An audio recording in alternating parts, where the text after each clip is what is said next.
Tell us when you're on.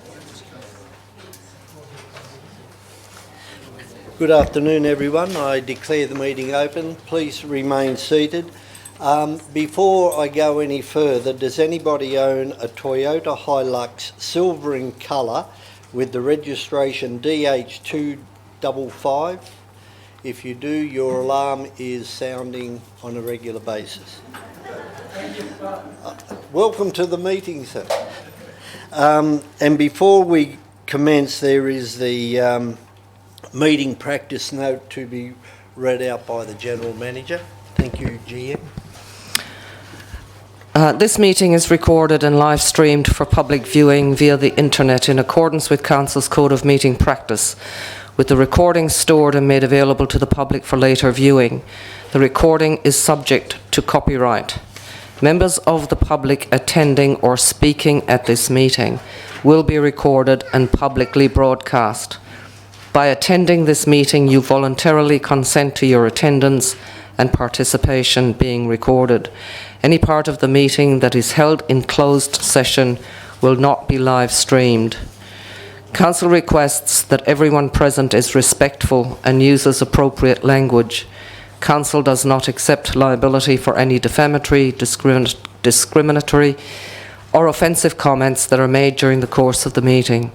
Please ensure that all electronic devices, including mobile phones, are switched to silent.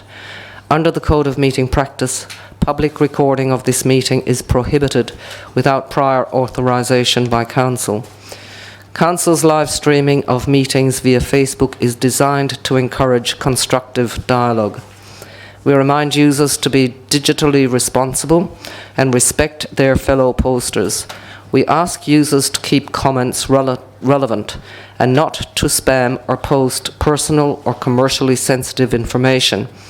This includes content that may be defamatory, derogatory, offensive, or discriminatory towards council employees, councillors, other persons or organisations.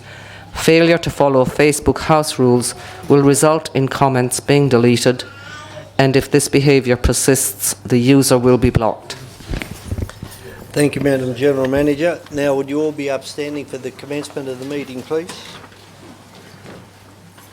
And I'll ask acknowledgement of country to be read by Councillor Graham McLaughlin. I'll do it. I'd just like to acknowledge the traditional owners on the land that we're meeting on today and pass my respects to elders both past and present, and also pass that respect on to any Torres Strait or Aboriginal person present today. I'll ask Mr. Reverend Pastor Paul Crossman, welcome, Pastor, to open the meeting with prayer. Thank you, Mr. Chairman. This chamber acknowledges a higher authority, obviously, and that's a great thing, no matter where we are on our journey of faith, whatever that looks like to each one of us. We're here today, and let's just commit our meeting into the hand of the Lord, shall we? Heavenly Father, thank you for this opportunity just to be together and to consider the decisions before this chamber today. Give each of these men wisdom and understanding in making those decisions and what is best for this community. Not necessarily best for everyone else, but perhaps just best for this community, from its north, from its south, from its east to its west, that your blessing would flow through this place where you have planted us and given us a place of influence. So Lord, bless this committee, bless this chamber, bless these men and those around them who look after the business of council, and we commit it all to you in the name of Jesus. Amen. Amen. Thank you, Pastor.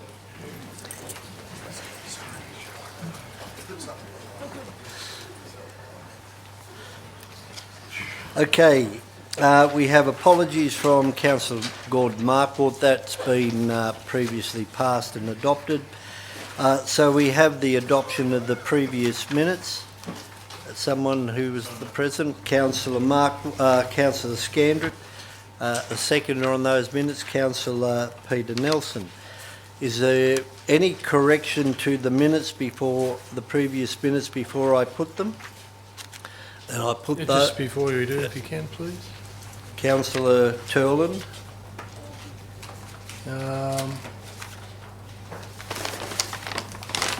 Page, Yeah, 29. I'm just trying to work out what I've got here. well, there's no No, page 20. page 30. I think it was myself that moved the... Oh, no. Actually, was it myself that moved the notice of dissent? Or was it Councillor Scandal? No, Councillor Scandal. Is that correct? Motion of dissent moved by Councillor Councillor Scandrett, seconded by Councillor Turland. Yep, that's correct. Okay, just correct. Fine. Okay, so if there's no further correction or comment to the minutes, Councillor Turland, I'll put it all in favour. Those against, carried. Do we have any declarations of interest? Councillor Turland? It's the legal reports, item 13.1 and 19.3 in closed council. A pecuniary interest, as I have a legal matter with council at this point of time.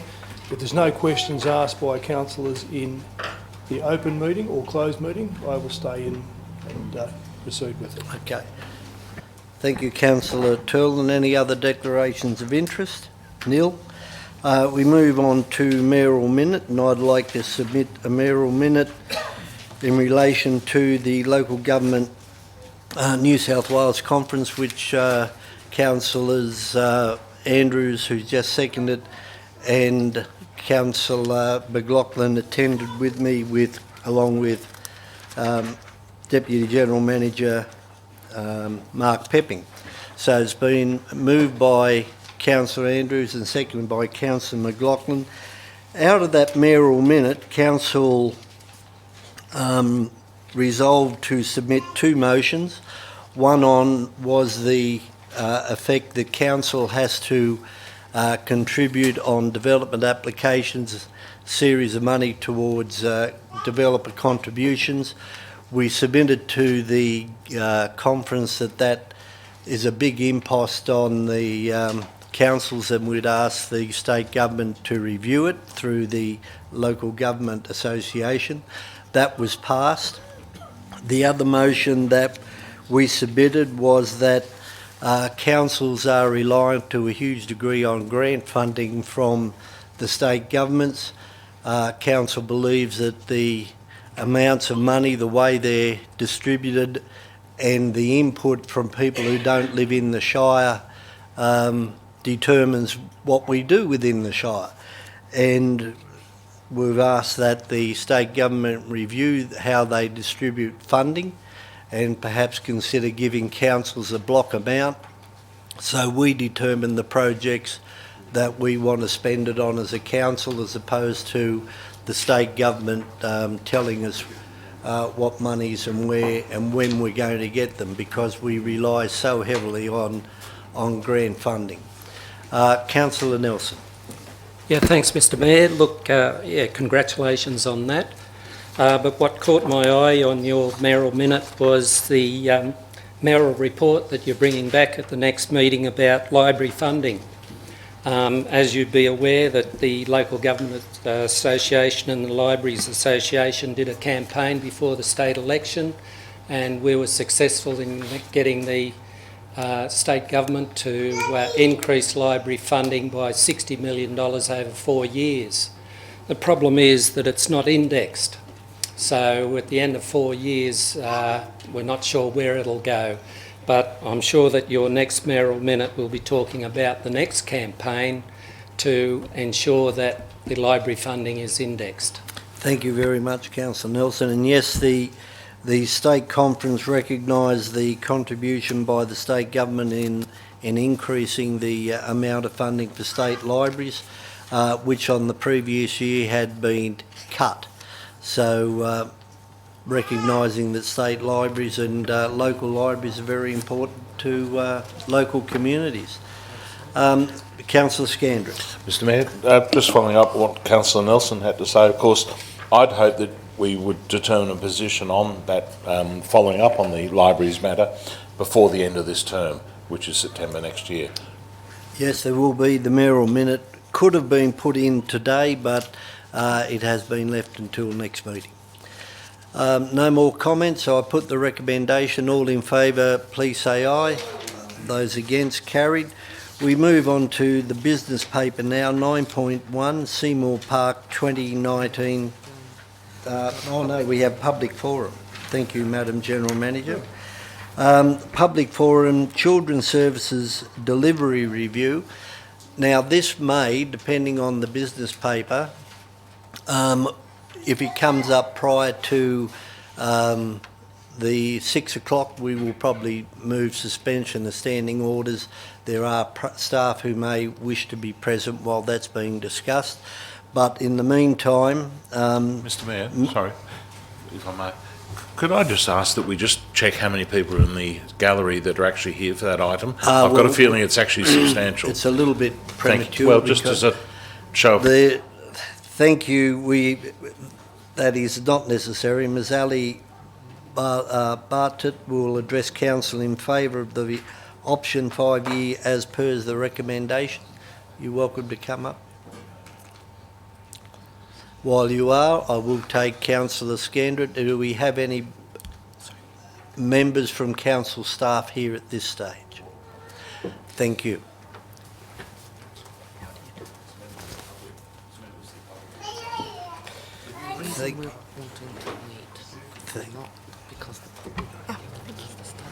Yes. Thank you. All right. Councillors, good afternoon, everyone. I am here today on the matter of the Children's Services Delivery Review.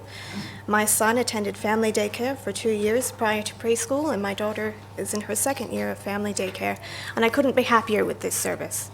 It has been the ideal place for my 2 timid children to develop important social skills in preparation for preschool. Without this service, I could not have returned to work. Hundreds of families, some are here today, rely on this service and the out-of-school care hours service and would not be able to earn the income they do without these services. I am here in person because this review was conducted behind closed doors and submissions from families were not sought nor requested, in stark contrast with the Council's published principles of community engagement. Therefore, I will now give you my submission through a shaky voice. I urge you to select option 5 listed in the review, continuing in direct delivery of both services, allowing them to implement their business plans and make use of their cash reserves. Any other option that includes closure of services just does not make sense. It does not make sense to me, nor it does not make sense to the families that use it. It does not make sense to cut children's services when Council posted a profit of $46 million last financial year, currently has over $180 million in term deposits, and a cash reserve for those services which grew to $310,000 last financial year.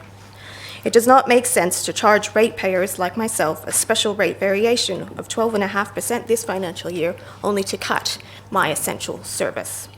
It does not make sense that the provision of children's services should be driven by profit, and are we to lose other non-performing services such as the library next? It does not make sense to blame government funding changes for a potential closure, for surely in its 30-year history the service has encountered and managed these before. It does not make sense to prevent the service from fulfilling its Commonwealth grant deliverables and implement their business plans. It does not make sense to attract new families to the area through new land releases, subdivisions, and DA approvals, only to then limit their childcare options. It does not make sense to take away our only alternative to large daycare centres for young children by cutting family daycare. It does not make sense to limit the employment options of working mothers and working fathers by cutting out-of-school care, because if you are not aware, it can be very difficult to find a job with a 9:30 to 2:30 working day. And it does not make sense to cut family services while spending large sums of money on projects like art galleries and the refurbishment of rugby clubs so that members may enjoy post-match drinks in a nicer setting. And lastly, gentlemen, it does not make sense that a panel of councillors who, in all likelihood, and correct me if I'm wrong, have had no experience in organising and selecting a childcare setting, nor manipulating their workday around school drop-offs and pickups, nor indeed experienced the mother's guilt felt by leaving their child in another's care so that they may return to work to pay their ever-increasing council rates, should be the ones to decide the fate of the Winter Carriby Children's Services. Thank you for listening and allowing me today to represent the underrepresented mothers and families of the Southern Highlands. Thank you.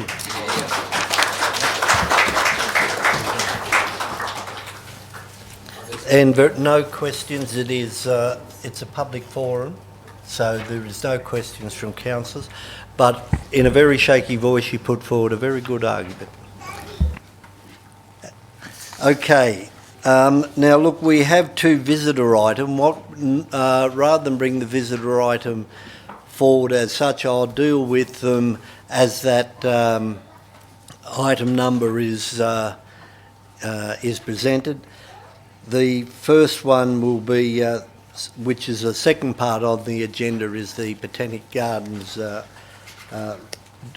update for a lease. So the beginning of the business paper is 9.1, page 4, Seymour Park 2019 Draft Master Plan. Now we had a comprehensive briefing this afternoon from staff. Does council's wish for any further information in relation to that? Somebody like to move the recommendation? Yes. It was moved by Councillor Nelson, seconded by Councillor Whipper. Is there any discussion? I moved it. I had the light on anyway. I recognise those two without the light on. Councillor Scandrick. Mr Mayor, this is a good time for this to go out on an exhibition, particularly with Chelsea Kamunji just joining it. I'll be very interested to see if we cover the possible provision of an outdoor fitness centre as moved last term for one in Mossvale. That hasn't come into this report, but I think the community are interested in that. It's going to obviously have very good facilities for children and of course for active dog owners. I'm pleased to see the staff have extended the exhibition date to cover the Christmas break. And I am also pleased to see that they're going to have signage down at the site so that people are aware of the plans. I hope that'll be in the form of blow-ups, laminated blow-ups and so on of the layout and so on. Thank you very much, Councillor Scandrick. Councillor Turland. Yeah, as I mentioned in the briefing sessions earlier today, there's an opportunity where it meets Wrights Creek to put in a small detention or whatever could be facilitated there to slow the water from flooding the Mossvale main street. Now, I just think if this is a master plan go, we should actually have a note in there that the potential for a detention tank or system should be in that position as I showed in the briefing session. So with the mover and seconder, I just think we should actually note on the plan so we don't have to go back through the process if it becomes the possibility that the government will fund a detention system. Now, we know that we've got detentions going possibly in the golf course, which might be a problem, but we own this land and we can do this now because council owns the land. Everything will help the flooding of Mossvale Main Street, and we need the opportunity, we have the opportunity now to put it on the plan, if the mover and second will allow that. Can I ask, yes, I know Councillor Halstead, but has the light. Can I ask the staff in relation to Councillor Turland's suggestion in relation to point 3? Who will I speak that one through to? Mr. Paul, through you, Madam General Manager. Through you, Mr Mayor. Councillors can certainly make that notation on the draft master plan. The Whites Creek flood management study and plan is currently under review. So we'll certainly look at this site in terms of any viable options in terms of flood mitigation works. So the two things will probably be happening in tandem in terms of the master plan being out on exhibition and the flood study being done as well. Well, based on that, Mr Mayor, I think it's appropriate. Councillor Halstead? Yeah, I think it's appropriate that something be noted there. If not, we're happy with that, because I'm chairman of that committee that's looking at the floodplain anyway, and quite frankly, this is one of the areas that common sense would suggest that you look at, which is very interesting to see Councillor Turlin come up with it today without any discussion on that issue. But clearly Whites Creek flooding, full stop, whilst it be not as important, you might say, as some of the other areas which flood far more, it's something that we should look at. So I think as long as we can get that sort of assurance, we probably don't need to amend this. We let this go as it is, but I think we've all heard that. So it was mentioned today in terms of Right. notation. Thank you. So, Councillor Turlin, having listened to that, do you still wish it's going to be raised in the flood state? You may comment. I'll be looking for somebody to move the. We've got a already up there. recommendation moved by Councillors Nelson and Whipper. So The only thing is, if we put this out on draft and the Whites Creek flood study goes through its process, it might take 6 months for that to happen. This will be approved by hopefully the public, and then we've got to actually go back to the public and say, now we're talking about taking that bit of space if it's available there. I'm not saying we're going to take it, but we need to have a notation that we could take it. But it needs to be on this plan. Please, Councillor I didn't hear Turlin. you say that. I thought you said you're doing, yeah, but what I've got is a problem with the mover and seconder. They have to agree to it, not... No. Please, Councillor Turlin. Councillors, with all due respect, we don't need a council resolution. You've made it very clear what you want. We'll amend the draft Seymour Park master plan to make a notation that there could be some future flood mitigation works there. Chair of the floodplain committee's happy. Any other discussion? Councillor Whipper. Yeah, look, I think that we all know the value of Seymour Park. It's quite a substantial area and a multi-use area.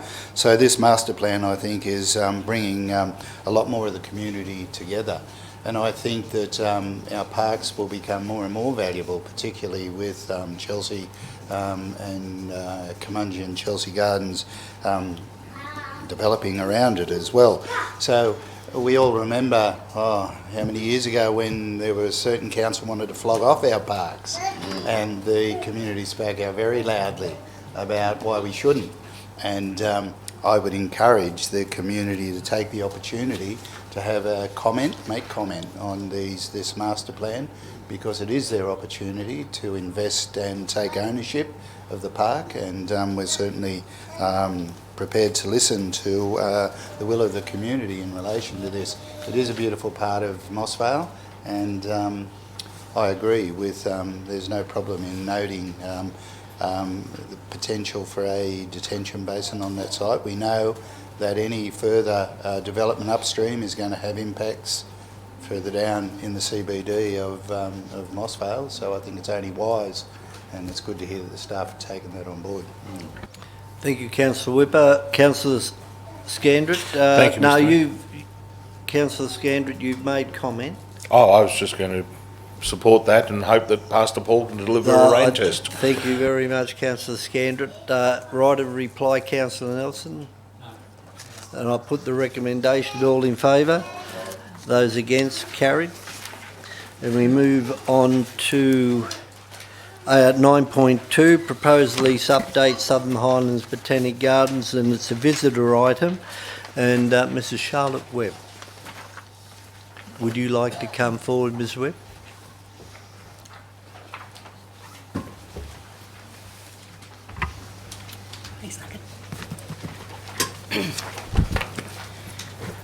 Thank you, Mr Mayor, and thank you, councillors, for having me along to make comment on the submission for the lease for the Botanic Gardens. As you know, we requested a 30-year lease, and as you know, the recommendation is for a 21-year lease. I've got some notes, and I'm just going to read them out to you. Just so you understand the magnitude of the development we're talking about. The development of the Botanic Gardens is a significant project requiring funding of $30 million to fully develop the garden and visitor centre. That's $15 million for each component, and this cost has been substantiated by a quantity surveyor. A rigorous business plan has been undertaken to substantiate the development and the ongoing operation of the gardens. This has previously been presented to the Council and to the staff. An economic and social benefit report called the Urbis Report has been prepared to assess the impact of the Botanic Gardens on the broader Wingecarribee Shire. This has also been presented to councillors and staff. The Urbis Report suggests that for every $1 invested in the Botanic Gardens, a return of $2.50 can be expected. This return of 2.5 is well above the commonly acceptable benefit-cost ratio of 1. Urbis estimates 40 full-time jobs will be generated during the construction period and a further 18 full-time jobs from the operation of the Botanic Gardens. In addition, 18 full-time jobs will be generated in the tourism industry as a direct result of the fully developed Botanic Gardens. Urbis estimates that SHBG, Botanic Gardens, will deliver a net benefit of $56 million to the region over 20 years. Potential donors and public funding authorities will be concerned to see there is certainty of tenure over a long period to allow full value to be generated from their commitment of funds. It is therefore essential that the longest term possible is secured, specifically 30 years. Redrawing the plan of management is a necessary step and should be undertaken in securing the continued success of this project. The Ramsay Foundation is an example of a generous local supporter who has to date donated $450,000 for operational costs to the gardens. Another supporter is here today, Tim Copes, sitting up in the audience. Tim has supported us with financial donations, opening his garden twice so far, and he'll be opening his garden next year. He's helped give us wise counsel and guidance, particularly in our business development. And please feel free to ask Tim any questions. SHBG does not support the recommendation to issue a new lease of 21 years. Our preference is for option 1, that is to amend the plan of management and issue a 30-year lease. Ideally, we'd like a lease of 99 years. Just thought I'd throw that in. The plan of management is due to be reviewed by March 2021, so the plan of management should be scheduled for revision next year anyway. Thank you, Charlotte. Okay. Now, don't go anywhere. Is there questions to Ms Webb? Councillor Whipper. Thank you. Ms Webb, are you aware that on advice from the Office of Local Government, we were told that the current plan of management prohibits any more than a 21-year lease on that property? Yes, I understand that, and I understand that the recommendation is to update the plan of management. And the plan of management is due to be updated next year anyway. Okay, yep, so you are aware of that? Oh, aware of that. Councillor Nelson. Would you be able to assure your donors that it would be a very brave council to go back on anything to do with the Southern Highlands Botanic Gardens other than being Southern Highlands Botanic Gardens? Sorry, I missed the yeah, point can of that. you- Meaning that Can it would we be a brave can council we to just change it from a ask Botanic Gardens? a little bit of quiet? I'm sorry. It's great to have children here, but we're having trouble hearing questions from the councillors. I'll do it in debate, Mr Mayor. No, ask the question again. Sorry, I Ms- just missed... I was just saying that could you let your donors know that it would be a very brave council to go back on changing the Botanical Gardens from being the Botanical Gardens? Yes, I think it would be a very brave council to do that. Councillor Turl. On that note, I'll move the recommendation. No, any more questions at this point of time? Okay, thank you. Thank you.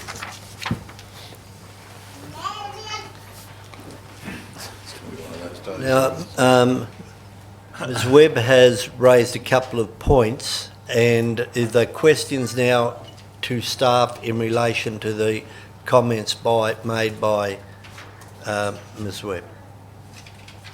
I think, Mr Mayor, just an explanation on the difference between going through the management of plan, it doesn't just happen, versus the 21-year lease requirements. I think that's As a very opposed good, to a very good question, 99 year. because there would be a few people might be a little bit perplexed. Can we have an introduction in relation to this? Thank you, Mr. Pepping. No? Who's going to do the introduction on this? Through you, Madam General Manager, Mr. Paul.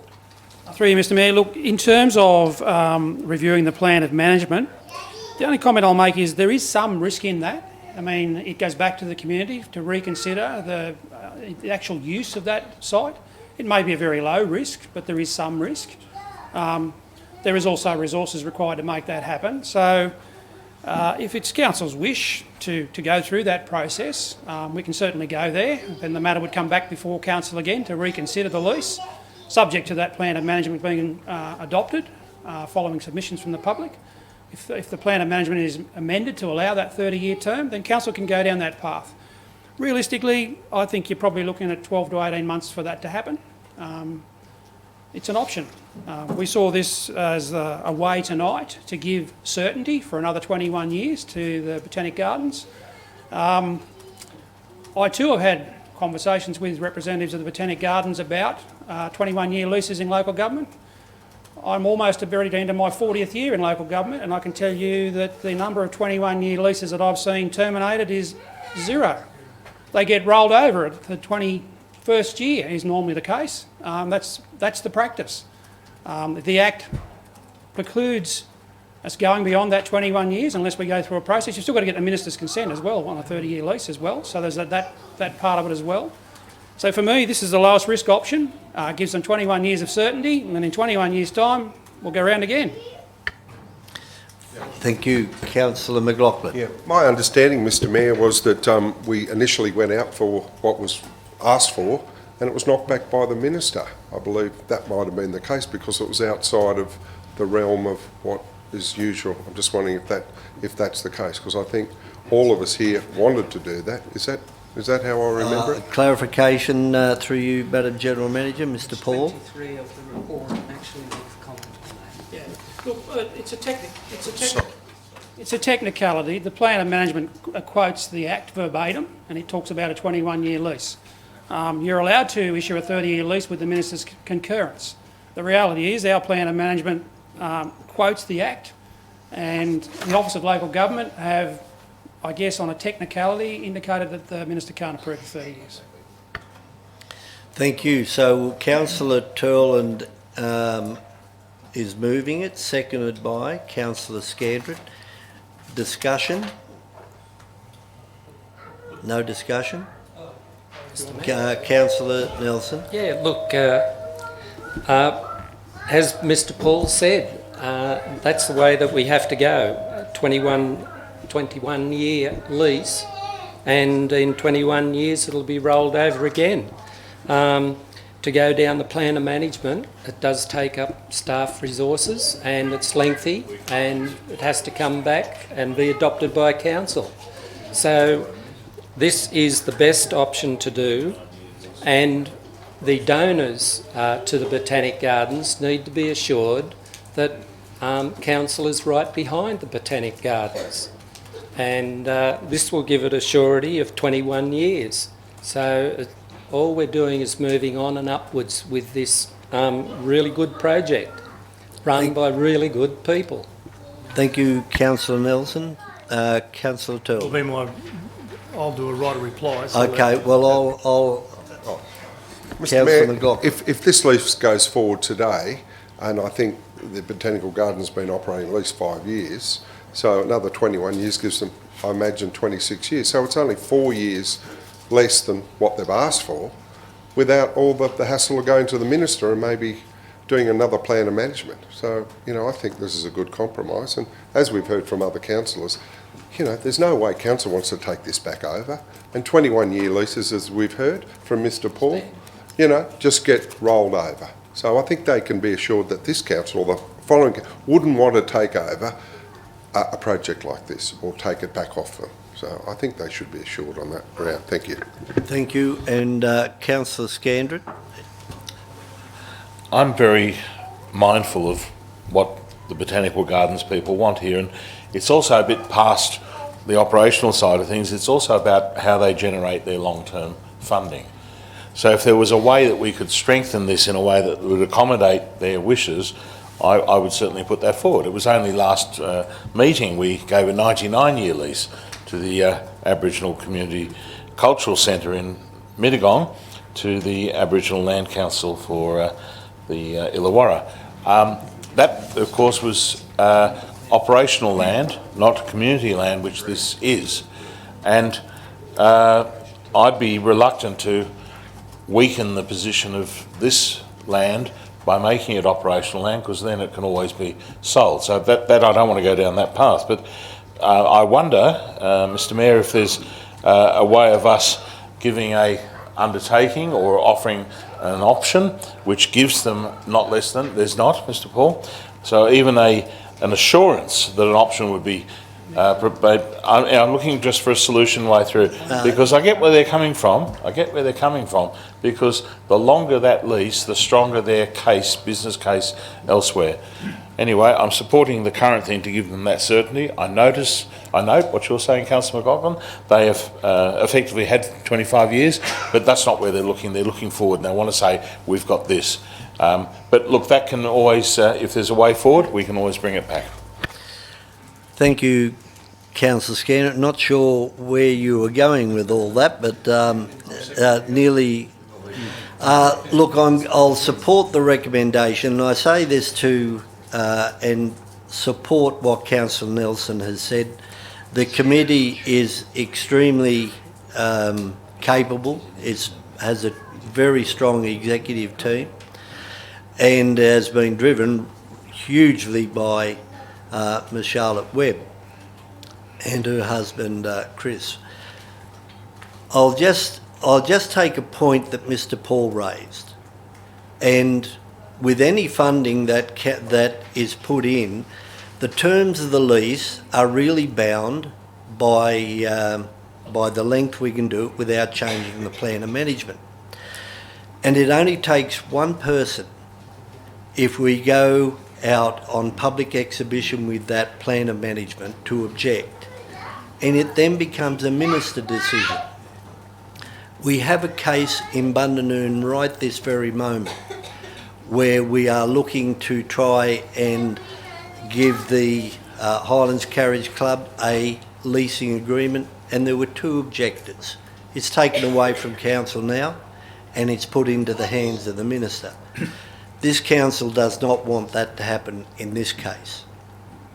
So the 21 years lease, as Councillor Whipper alluded to, is what we can do legally without taking a risk. And we don't want to take a risk. The chances of council wanting to take a botanic garden site over in 21 years is like trying to sell coal to a coal miner. I mean, we just don't need it. You have a terrific group over there, and we will support you in whatever way council possibly can. Councillor Turl. Oh, Councillor Whitmer, sorry. So exactly, Mr Mayor, I agree 100%. This decision tonight in no way is a negative against all the work that's been done out there, nor against the the Botanical Gardens Society group out there. This is the best we can do, and I think for a number of reasons. So I'm not sure where Councillor Scandrett was going with that. We all feel the same. We all appreciate and applaud the work that's been done out there, and I think supporting the recommendation tonight does sort of confirm that. So this is the best we can do. Simple as that. And another 21 years' time, I'm sure there'll be another 21-year lease. Thank you very much. Councillor Turland. Well, I would think that if the government grant comes through from the feds or the state in relation to the money that's needed to carry on here, plus any benefactors that might put money in, they came and said we needed a longer lease. I'm sure what would happen is that the lease would be relinquished and a new lease would be entered into and extending the time. Exactly where we are today pretty well, 5 years now, 21. So if a funder came through with from the state or feds, I'm sure this council, other councils will go down that path to make sure that funds become available. This group is an amazing powerhouse group, fantastic community group. There's a few around the Shire, but this one I think leads the cap at the moment. And we would be mad not to support them in every way we can. So on that note, I think the 21's fine. If they get some government grant or other sources of money, we can then go down the path of extending. If that becomes part of the criteria of the funding, which I don't think it would be. 21 years is a long time. Most of us won't have to worry about it. Yes, that was the reality check that I didn't want you to say, Councillor Tooham. All right. So I think you read to the Botanic Gardens group, you have council's full support. I put the recommendation. All in favour, please raise your hand. Carried unanimously. If we go to 9.3, we have the review of determination, page 27. Review of determination of refused development application 1916-4501, dual occupancy detached, and Mr G. Kim will address council against the recommendation. Come forward.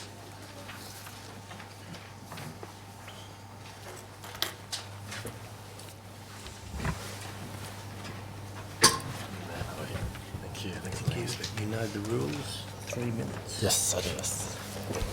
Do I press? Yes, no, you're away. Just speak. Good afternoon, Mayor Gare and fellow councillors. I'm here today representing more than 90 residents of Redford Park Estate who are against this proposed development. As councillors may recall, during the planning process, the vision was to create an estate of high quality and with a point of difference, and one that is respectful to the heritage significance of the neighbouring Redford Park. The collaboration between council, local residents and James Fairfax had defined the guidelines to ensure that this vision becomes a reality. While every owner until now has followed the lawful process of obtaining design board approval, this proposed development has knowingly not. The numerous letters from executors of this Fairfax estate and residents opposing this surely sound an alarm that there's been a breach in the building approval process. Next slide, please. On a scale comparison, the proposed development is noticeably larger than surrounding neighbours and creates a clear massing on the corner. The DA attempts to use WLEP clause 7.2, which assumes the precondition that you have lawful approval to place two buildings over one lot. However, while detached dual occupancies are allowed on R2 land, the amenity overlaying our estate prohibits such building forms. This is why there are no other examples of this in our estate. Under the proper approval process, there would be no grounds to apply the subdivision clause. Next slide, please. As councillors may recall during their visit in the estate, corner blocks provide dual articulation zones, additional features such as wraparound verandas and multiple gables. This is in stark contrast to the proposed development. We have all invested a fair amount of our life savings to build dream homes that we want to live in, and in a unique part of Redford Park that strives to conserve the heritage values and culture of Bowral. Next slide, please. Furthermore, it does not contain the basic elements of the design guidelines that have become the DNA for our estate. The table shows considerable disparity between the proposed development and the rest of the estate. Things like setbacks, articulation, visual amenity, the overall character is vastly different.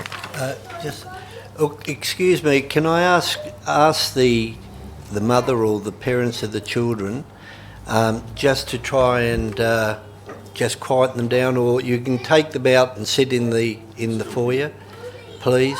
It's very difficult for everyone. Thank you. Okay. Next slide, please. There are a few development issues which are still of concern. Dwelling 2's private open space is already 50% undercover, and of which the alfresco block shows a block wall to the north. We question how council's requirement for 3 hours of window sunlight to at least 50% of the private open space can be met due to the orientation of dwelling 1.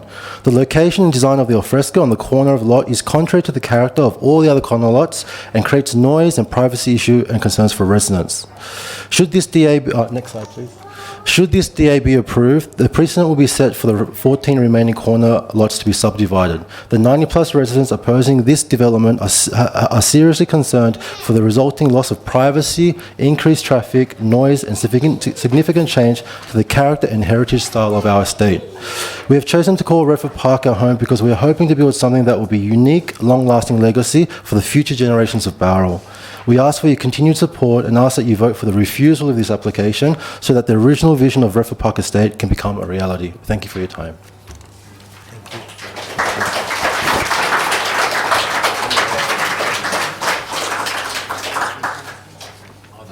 Oh, sorry, before you go, you're a bit quick. Any questions from councillors? Councillor Turland. There's 14 more blocks that are corner blocks in this area, Yes. and there's probably, I don't know, maybe in the whole Shire, corner blocks, probably 500, Yep. and they're allowed on each one of those areas, 14 on this land, Yep. which I don't think we can stop because it already complies with LEP and DCP. So you are aware that 14 more of these can be built because it complies. The way, like, our estate is pretty close. There's only one entrance. So Sir James Fairfax, the circuit to circuit, it's like a loop. Yeah. And if we were to, if subdivisions were allowed and say all the 14 got subdivided, the amount of traffic, like, there is an entrance to Redford Park through our estate as well. So people who are visiting Redford Park for like art museums, things like that, they will travel through this, I guess, this exit way. And by creating these kind of buildings and creating this extra traffic, it just becomes congestion points. And I just don't see how it can complement the I guess, the urban feel and the amenity that we're trying to create. I've only got one question, so I'll ask. Thank you. Councillor McLaughlin. Thank you, Mr Kim. With regard to this land, when you bought there, you were aware of the covenants that were on that land and what was required when you built? Yes, and I imagine that would apply to everybody. Yeah, I'm pretty thorough with my contracts, and like when I was reading through it, there was a clause about how, you know, if a purchaser is supposed to go through the design panel. Not only to that, but the design, the section, a whole section itself about the design guidelines, and inside the design guidelines, which is attached to the contract, also is clearly shown on one page 3 times that what the proper approval process was to be.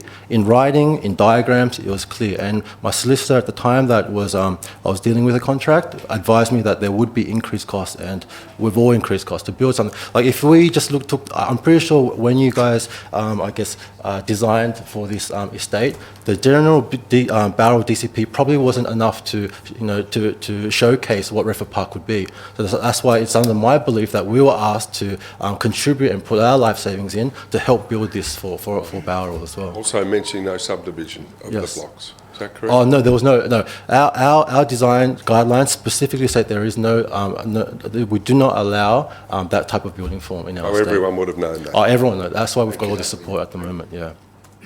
Thank you, Councillor McLaughlin. Councillor Scandrett. I guess my question here is on the traffic. Yep. Now, I think there's actually 19 corner blocks in the estate. Total, that's correct. Right? So if this decision was to be reversed and they were to go ahead, it would open the door for another 19 dwellings on the estate. And my question to you is, Yep. was there any expectation of that level of traffic at the time you bought into the estate? No, because like if you've ever seen the design guidelines, the pictures kind of present. It was a primer to show us what the estate's going to look like. Corner blocks, like the corner blocks, actually in our estate in the guidelines, they're actually on a separate. They have additional sets of amenity requirements. They need to have wraparound verandas. It's to showcase. So even in the design guidelines, it specifically says that these corner blocks are to set the tone and character for our estate. So if you change these corner blocks in these like massing of it, it changes the urban feel of what we bought into, what the vision was. That's basically, it just doesn't like. That's the reason why we're all here, is because it's just what we've got, what we signed up for. This is just not on par with that. That's why. I didn't mention parking. No. Thank you, Councillor Scandrett. Any other questions? Councillor Scandrett.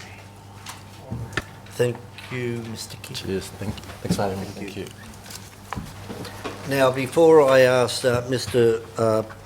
Paul Samolsky to come forward, is there any questions in relation to that address to council staff? Yes. Okay, Councillor Turland. This decision, as mentioned by the objector, will set a precedent. Is that the case or not? Can't Through see how it you can, but to Mr. Wilton, through you, Madam General Manager. Through the Chair, each individual application is dealt with on its merits. So if the planning controls relating to LEP and DCP permit it, then that's dealt with on its merits. Thank you. Councillor McLaughlin. Yes, thank you, Mr Mayor. With regard to this, I was just wondering, the question is to the planning people, can a dual occupancy and subdivision be done at the one stage? Can they be done just together, or how is it dealt with, basically? Through the chair, the application can be made on lots over 1,000 square metres, corner lots, for a dual occupancy and also subdivision at the same time. Subdivision usually takes place once the construction is met, and the subdivision certificate's then registered and it becomes a separate title. So it happens afterwards, once you've built them? Okay, thank you. Did I get that Sorry, right? you're right. You've understood that. I think I don't know if I've got it right, have I? Thank you. No more questions. Mr Paul Samowski, if you'd come forward.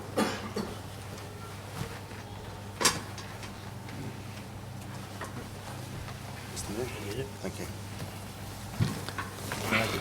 I certainly do. Ready to go? Yep, you're right. Okay. Thank you, councillors, and welcome to everybody in the gallery. I am speaking in support of the DA for 40 Sir James Fairfax Drive, Bowral. This application has previously been heard by this council last month, as well as been twice assessed and reported on by senior town planners. On that point, I would like to thank council staff for their time and effort for preparing a report on this application in response to the 8.2 appeal that I have submitted. The assessment, based on two separate opinions of senior council planners, has been favourable on both occasions. On each occasion, a recommendation for approval has been the conclusion in not only this assessment, but as was the case in the previous report. This clearly demonstrates that the DA has consistency with all relevant objectives at council and state level. Furthermore, the most recent assessment not only supports the rebuttal of reasons for the previous refusal, as outlined in the 8.2 appeal, but also dismisses all objections, with many being unsubstantiated. I fully endorse the report and welcome the recommendation for an approval from staff. Okay, regardless that this is my own development, my position would be unchanged had it been for a client. By this, I refer to council policies, such as those which are outlined in the Development Control Plan and the State Legislated Local Environmental Plan, which need to give applicants certainty and confidence when committing to undertake a project. This obviously includes a degree of flexibility of these policies if required.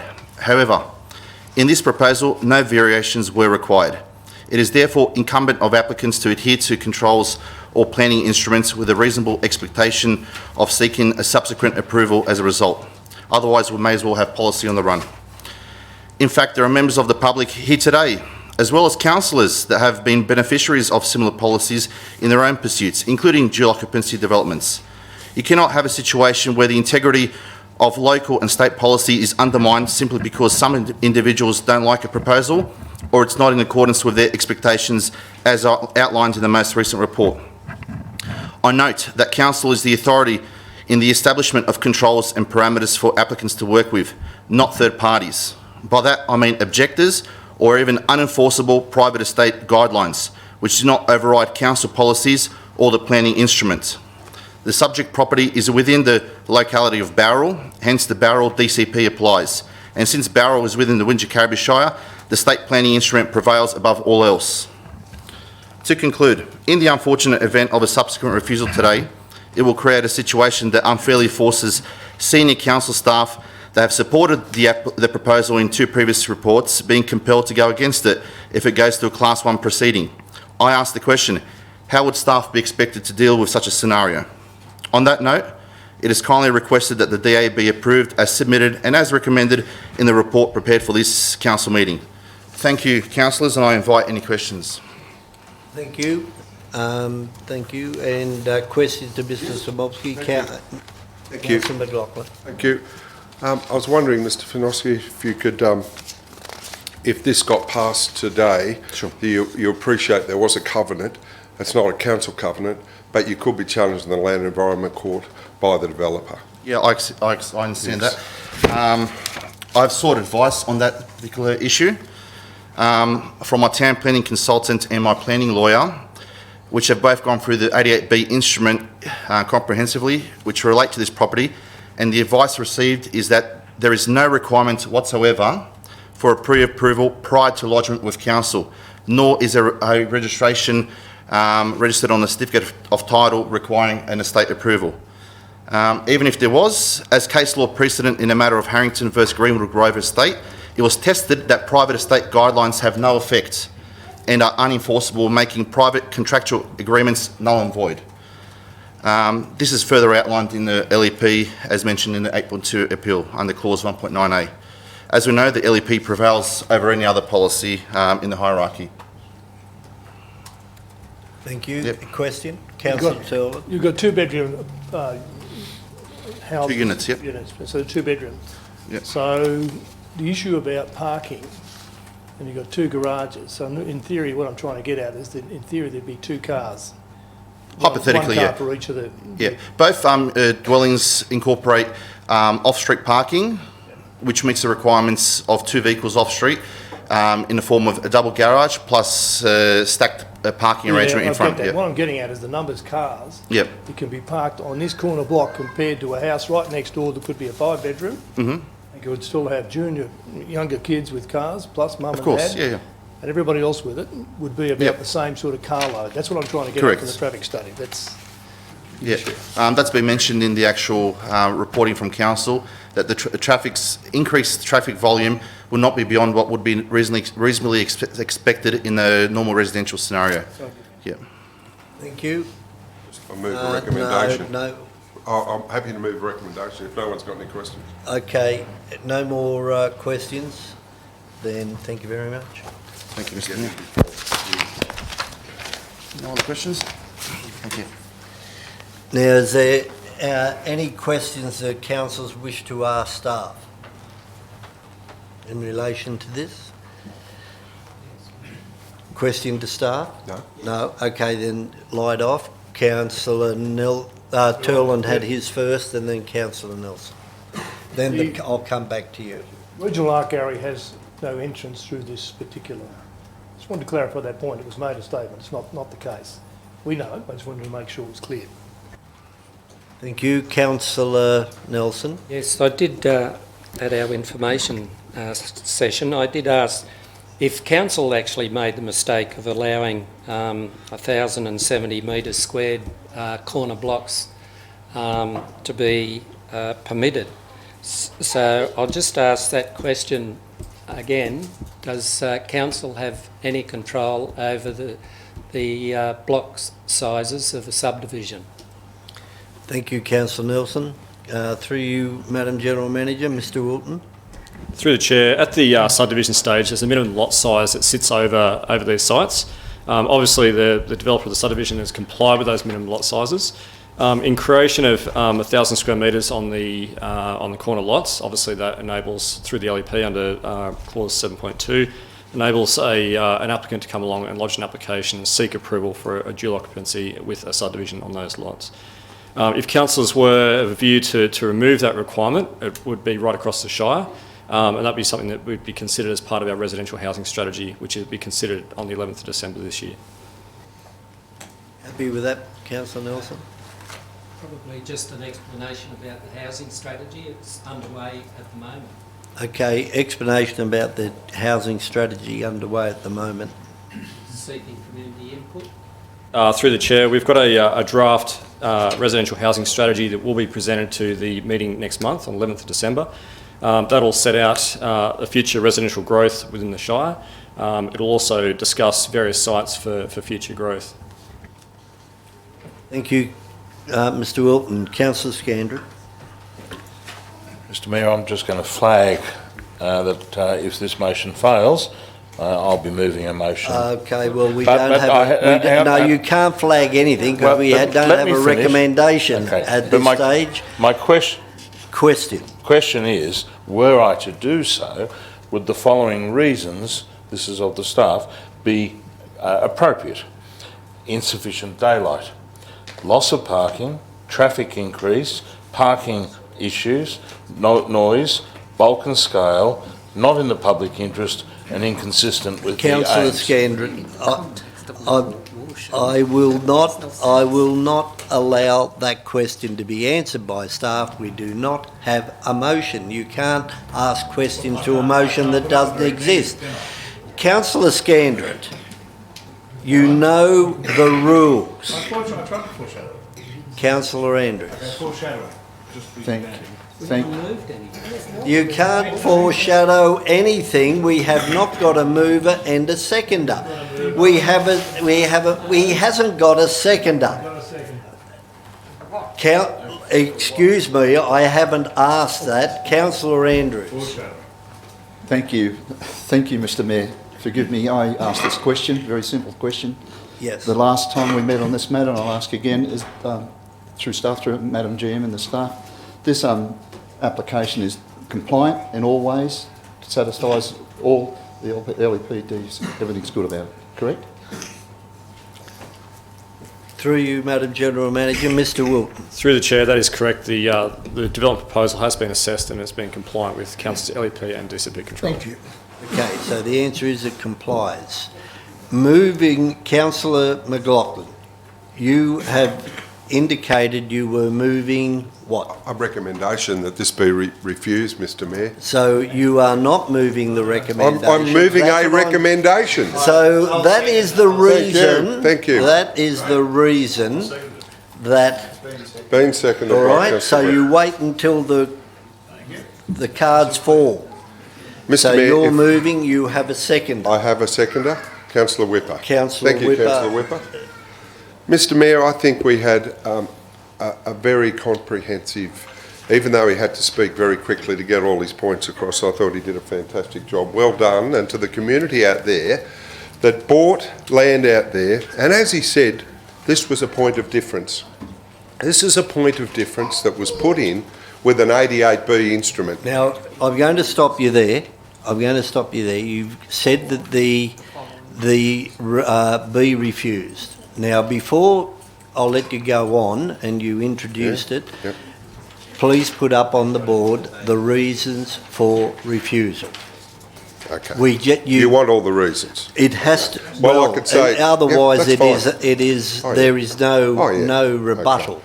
Well, we could add on to all the reasons that I put last time when I moved this. Some of the ones that Councillor Scandrett has put up. Okay. Lack of sunlight, setback, traffic movement, loss of privacy. Okay, let's do it. Councillors.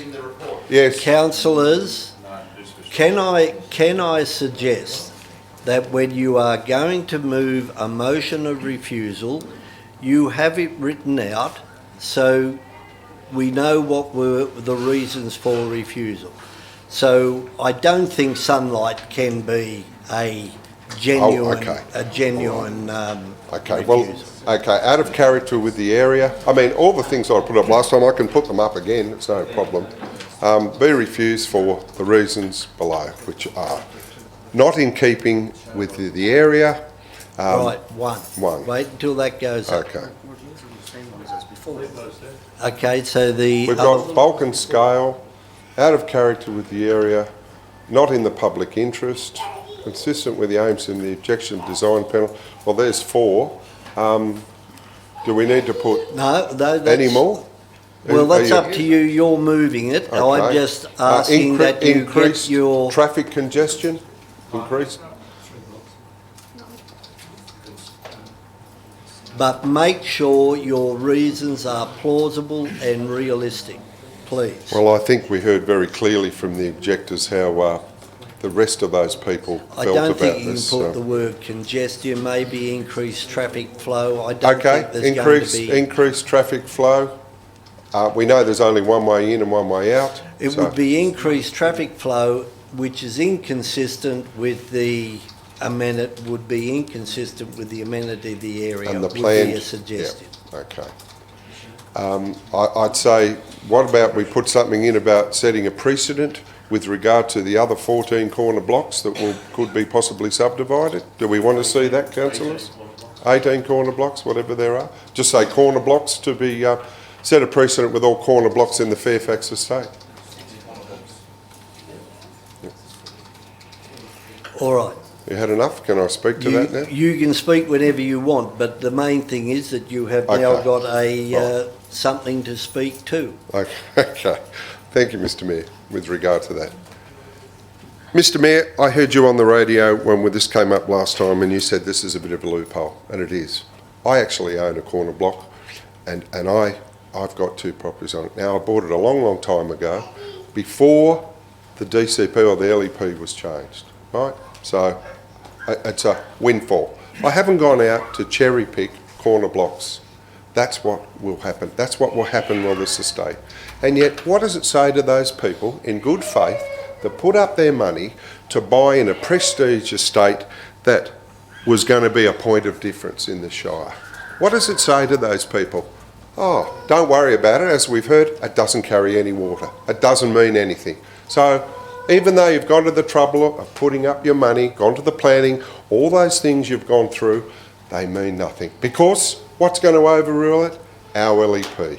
But everyone out there bought with the intention of this being a premier development. What does it do when you cut up blocks and make them smaller and smaller and build bigger and bigger houses on?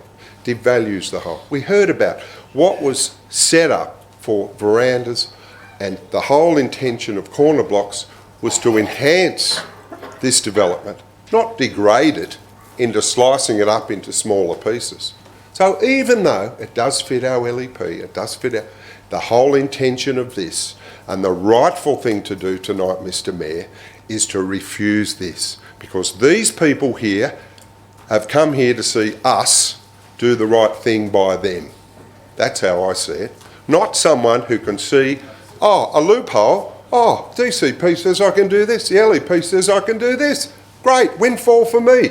What about these people? What does it do to them? It devalues their lifestyle, their amenity.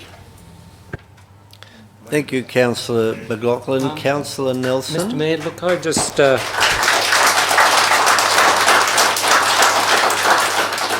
I believe I have to declare a non-pecuniary interest because it's come to light that a friend of mine owns a block of land in the vicinity of this development, but it is a non-pecuniary, non-significant pecuniary interest. So I will take part in the debate and vote on the matter. Thank you, Councillor Nelson. So that be noted. Non-pecuniary interest. Councillor of less than significance interest. Councillor Whipper. You're speaking against, are you? Okay, well, I'll take you first, then Councillor Turlin. Thank you, very much. Councillor Whipper. Let's look at the reasons for refusal, bulk and scale of the development. It complies with the DCP and the LEP. 50% of the land itself is open space and landscape. We know that. That's the compliance that has to be achieved. You can build a house on any of these blocks. It'll be bigger than this with no compliance with 50% of landscaping required of open space. Out of character of the surrounding development. Well, I can't see how it can be when it complies. And it's subjective, any issue in relation to what sort of building people like and some don't. If you go a little bit further into Fairfax State, you'll see a house out there that I think is reversed. The back actually faces the street because they wanted the front to face the north. But that owner has every right to build that because it's in what they want to build. Not in the public interest. Well, there's 156 blocks there, and there's probably 1,000 blocks in the Shire. And 14 haven't been built on this particular site at the moment, and I believe there's probably another couple coming through the system, we were told today, of dual occupancies. And they'll be dealt with in the same way because they comply, if they comply with all the requirements. But I can't see how it's not in the interest of the public interest. If you actually go to page 104 and you read one of our planning documents and further on in the business paper, to provide a housing types that allow the residents to meet the housing needs of different stages in their life in the support of affordable housing. This is what this does. This meets affordable housing. Not everybody can afford to have a huge block and a big home, but they can afford to live out there. A single woman could live out there, retired lady. in a little house that suits exactly what they, living with their community, not alienated and pushed somewhere else. So I don't think that's right. So I've done the inconsistent with the aims and the objections of the design panel. We actually know the fact that it's the developer's problem because he didn't make it strong enough in relation to the law and the council's requirements. They've got no need to, council's got no need to uphold there. It's going to be a civil matter in the Supreme Court if it goes down that path, we're told. Increase in traffic, well, that's been rebutted by council staff. There is no increase in traffic. And, you know, on a corner block, it's not going to set a precedent. The precedent's already there. You're allowed to build them. As you said, Councillor McLaughlin, you own one on a corner. Where's the precedent? The precedent's been set by the system. And you own one. I actually find it a little bit hypocritical that I can have one but you can't. Because I don't like that spot and you like that spot. Councillor Turlin. No. Clarification. And it's not right. If it Clarification. complies, it should not be the public, the rest of the community in this district, that has to fund a case that we can't win. Thank you, Councillor Turlin. Councillor Speaker against? Well, Councillor Whipper had his light on prior to you, Councillor Scandrett, so I'll go to Councillor Whipper. Thanks, Mr Mayor. I rise to support the refusal, and I do that based on Council's moral obligation. We've heard a lot about law and the letters of the law, but what we haven't taken into consideration, Mr Mayor, is the vision of James Fairfax when he approached council, the council before last, and came in, asked for a rezoning of the land.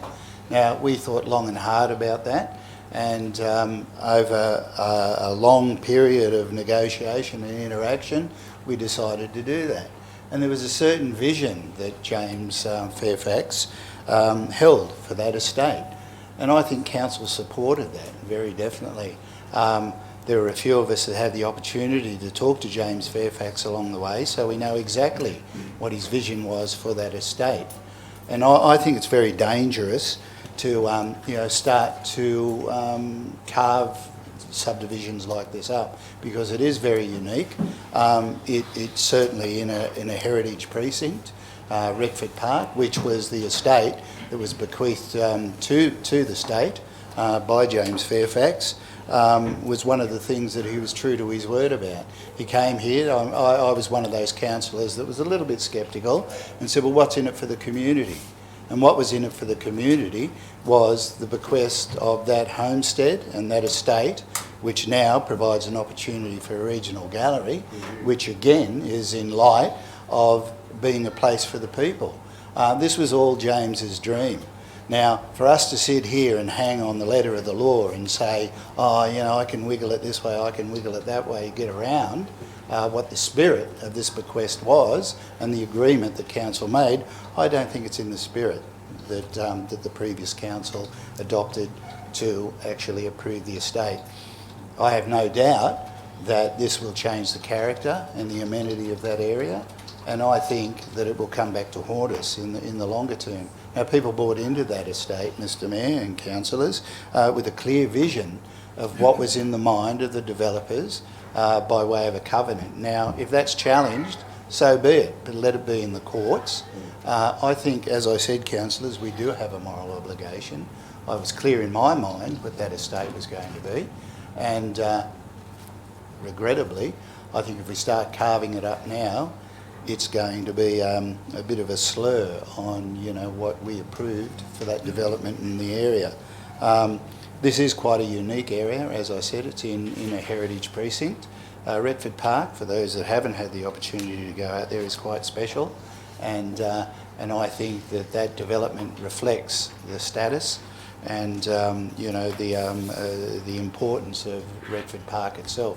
So, councillors, I'm asking you just to think about it, and in the spirit of good faith, to support this motion for refusal.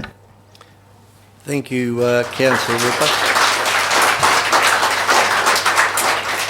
And thank you to the mums out there who I know would thank you for your consideration.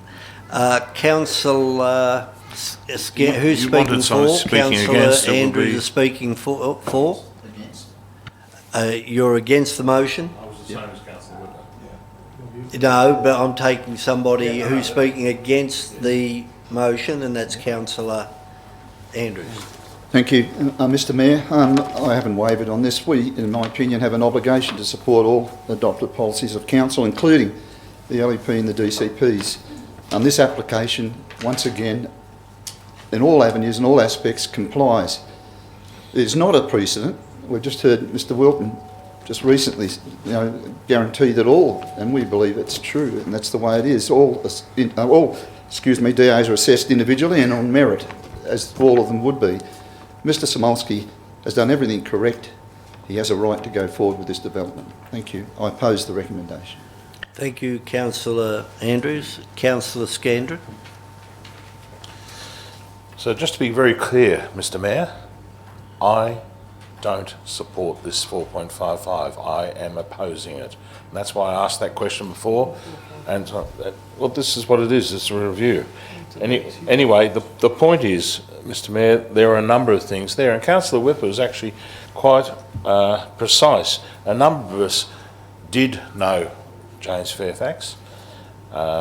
We did understand the vision he had there, and we understood what the attraction of that estate was to the people who bought in it. And it's quite different to other estates down Mittagong Way, which have smaller lot sizes and the like. This is a particular thing, and just in the detail, for example, just the gables that are throughout the estate, just the finishes, the colours, the selection, the fences, just the general landscape and everything else. So it was quite clear that a lot of time was put in there, and it was in consultation with our own staff that estate was developed. And when I came onto council, we were dealing with it at the time, and it was quite precise how the vision was for there. And here we have something that's not quite consistent with that vision. Though technically, some councillors, you might be right that it might have some grounds for being approached. But I say here that Section 88E, that's E for Edward, is the sort of instrument that should have been put in place. And our staff could have talked about that, but that's not for tonight. That would have given council the benefit of the covenant that is currently with the actual developer, as in the late James Fairfax estate, and there would have been things going with that. For that to come into play, as I understand it, the 19 owners, or in this case 18, would have to all be together on that and to raise such a covenant there. Now, I don't know whether that's practical, but whether a majority of owners can be heard, but that's the sort of thing I'm thinking about, because all those reasons that Councillor McLaughlin has put on the resolution. I mean, parking is, just think of the curb space. Just think of the ability with those numbers of bedrooms on the larger to have the parking there. It's going to overflow. Just the traffic. If you extrapolate 19 developments, each with dual locks, times healthy families with teenage cars, suddenly there's a lot more traffic going on, visitors and the like. So I don't think these were considered in the original design for the estate, because the original design was a finite number of homes on a finite number of blocks. And we're seeing here a change to a proposal to change that. And the staff have had to act within the black and white side of our planning laws. But yeah, let's dig out the records and see how it was designed. Thank you, Councillor Scandrett. Councillor Nelson. Yeah, thanks. Well, I won't be getting any applause, Mr Mayor. I'm standing up to vote against this motion. And I did ask the question, how did council make the mistake in allowing corner blocks over 1,000 metres? And I was told, no, it was the subdivider, the subdivision, whoever did that, were the people who put that to council. So that's Mr Fairfax who did that. And so I don't know why he didn't see that coming. Also, there's a design review panel put in to ensure that the developments are kept in accordance with how he wished. Well, that design review panel should be stepping in place of council, because if council refuses this application, then you have to go to the legal ramifications of what's to happen here. And if I'm to stick with the way that I've been consistently voting on these planning matters, then unfortunately, as much as I don't agree with what's happening, I have to stick with my principles and vote in accordance with what I think the legal ramifications are, in that the applicant will take us to the Land and Environment Court, costing the ratepayer across the Shire of upwards of $40,000, and if the applicant wins, he'll be seeking costs, so we could then be going up to $60,000 plus in legal costs. So, and what I did, Mr. Mayor, was if you go through this report, which I did, and you get to what I always go to, once you get there, is the neighbour notifications. And you have to go through each of the issues one by one and highlight what the issues are and what the staff responses are. And if you go through pages 44, 45, 46, and I've highlighted each of the objections, and I've highlighted what the staff responses are. And in each occasion, the staff responses have counteracted any objection that has been put to council. And it's for those reasons that I believe that council would lose the legal action in the Land and Environment Court. And I stand here representing not just that subdivision of people up there, I represent everyone across the Shire. And I don't agree that council should be spending upwards of $60,000 in legal costs to fight a battle that I believe that we would lose hands down. Thank you, Councillor Nelson. Any other speakers? You have a right of reply.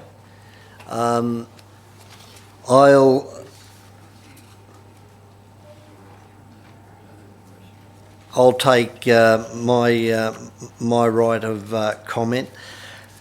I feel very, very strongly for the people of Redford Park. I realise exactly what Councillor Nelson is saying, more so than because I've been here the longest, so I've seen it all. But on this occasion, I'll stick with my previous.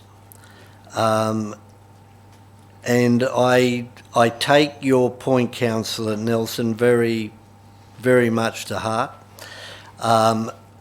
Some of the arguments that I think have been put up with by Councillor Nelson, McLaughlin, and then debated by councillors, probably are a bit weak.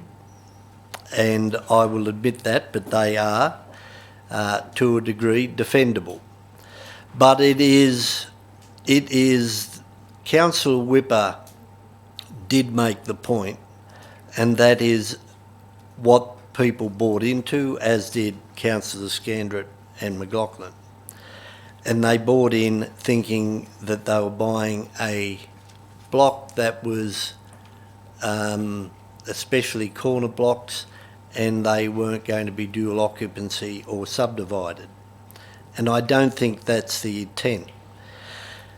So where do we go with this? It's going to be, it'll be interesting to see what happens, whether a design can come back for a single house, single dwelling. That's what it was all set out to be.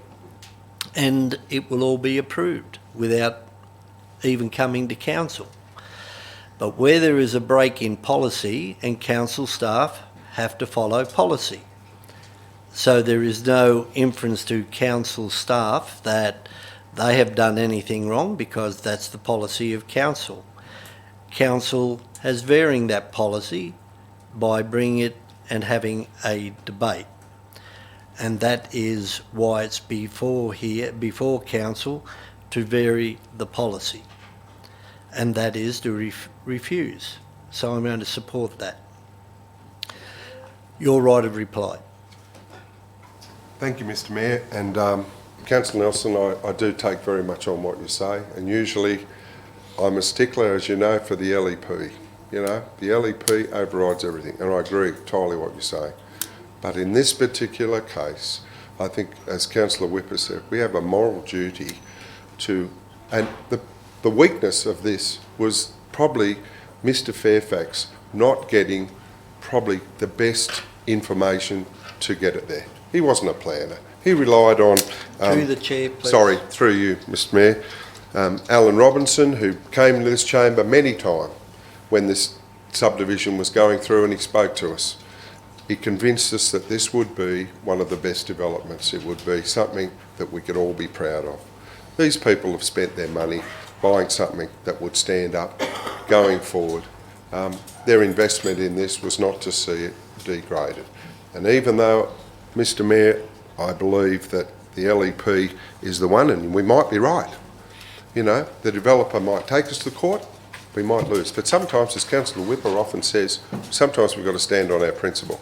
And I think the principle that was laid down, and the difference, Councillor Turlin, for me, was that I've got a secondary dwelling, but there was no covenant. That I bought that a long time ago before this was even you're allowed to do a subdivision. But now it's in, that's fine, people can do it. You can do it everywhere. You can do it there.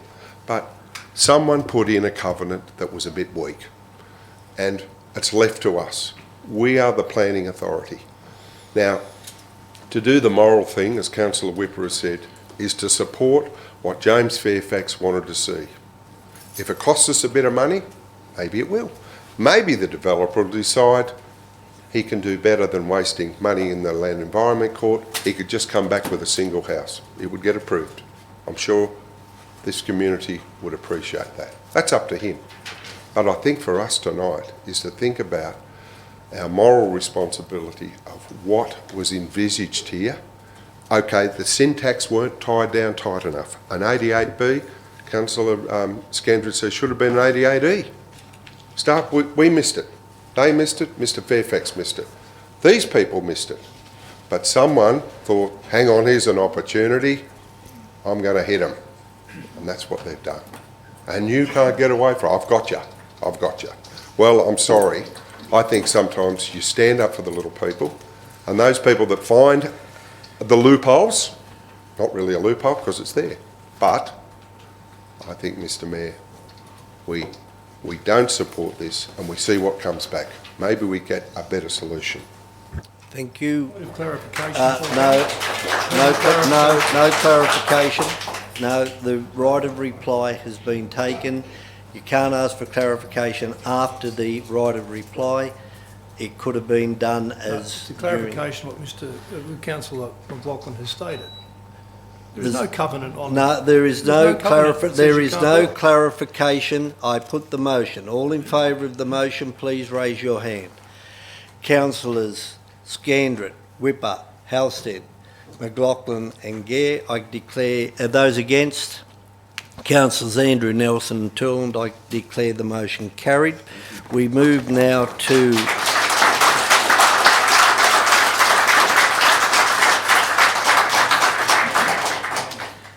Thank you.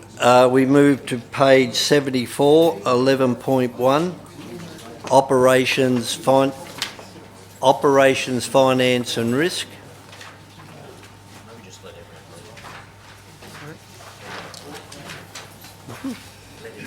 Yeah. I'll go 30 seconds, a minute for the gallery to clear.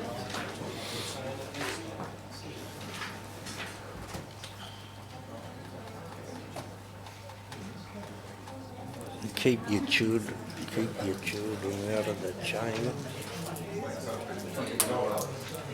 So the one the family daycare, which is what's going to be I know. That's what I said, the staff. We will wait for staff, not the public. Trying to big little himself. Okay, thank you. We move to 11.1, Operations, Finance and Risk, Tender for Sewer Mains Renewal and Sewer Manhole Replacement. So we have two, one that it goes into closed and the other that council adopts the recommendation within the closed. Councillor Turlin moving option 1. Second to Councillor Whipper, that council adopts the recommendation contained within the closed report. Put it. All in favour? Those against? Carried. And I'll ask the General Manager now to read out that recommendation. Thank you, Madam General Manager. Can we have the door closed, please?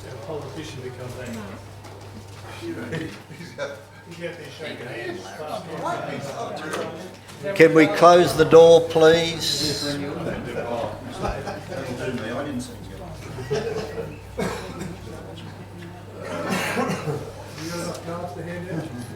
Councillors, Madam General Manager. And the recommendation that Council has just adopted is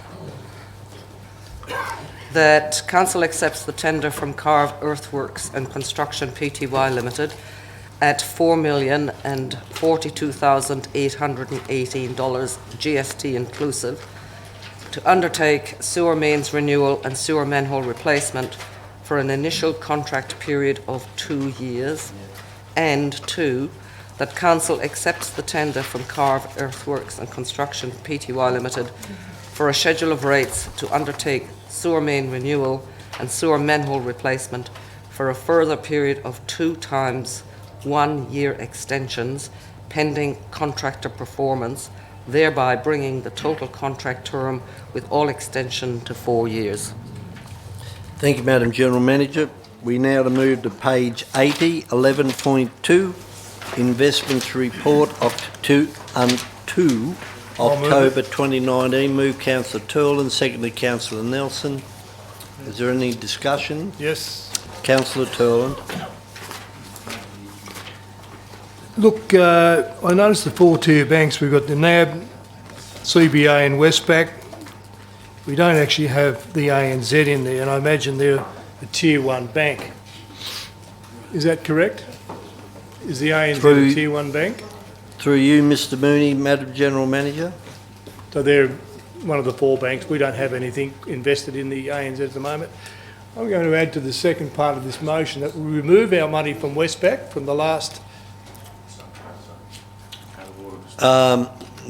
we remove our money from the Westpac Bank and keep it in line with our council's policy and the government policy, and invest that in the ANZ. Okay, we're asking questions.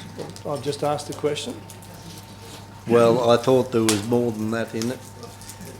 Councillor, through who would you like to comment, Madam General Manager?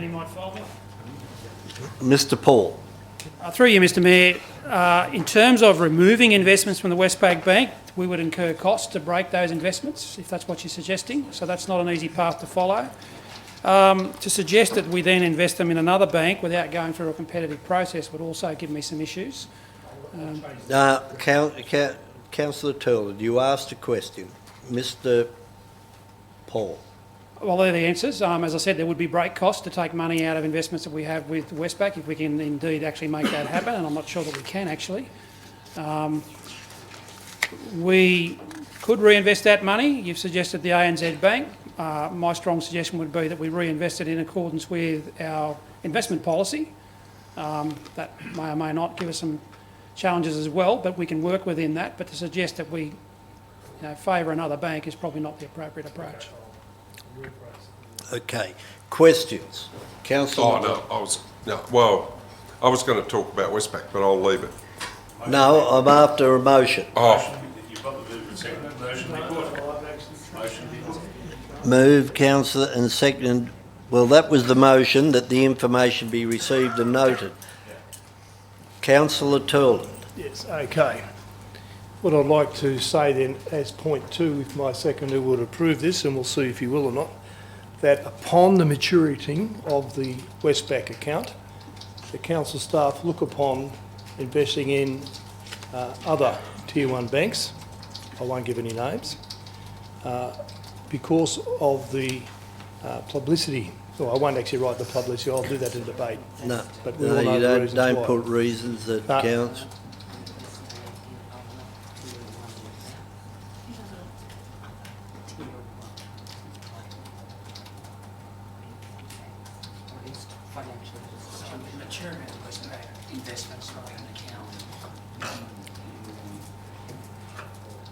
Okay. Do you accept that, Councillor Nelson? It says consider. No. No.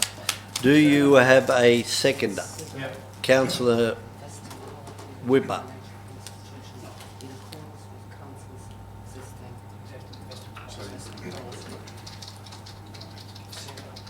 Do you understand the principle of where I'm going on?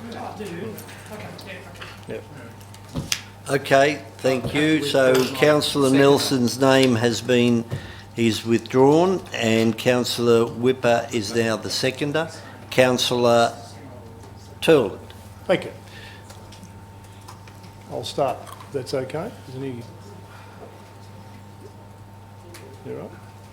Look, and the reason, if you haven't been watching the TVs and the media reports in the last few weeks, or the last couple of days, you would be blind to what's actually Westpac's been involved in. And you know, we've got the CEO is getting a $7 million payout for stuff that he didn't control. Absolutely unacceptable. But up to $7 million if he was still in the key. Last year he got $7 million. He misses his bonus, whoopee, he can go back to America.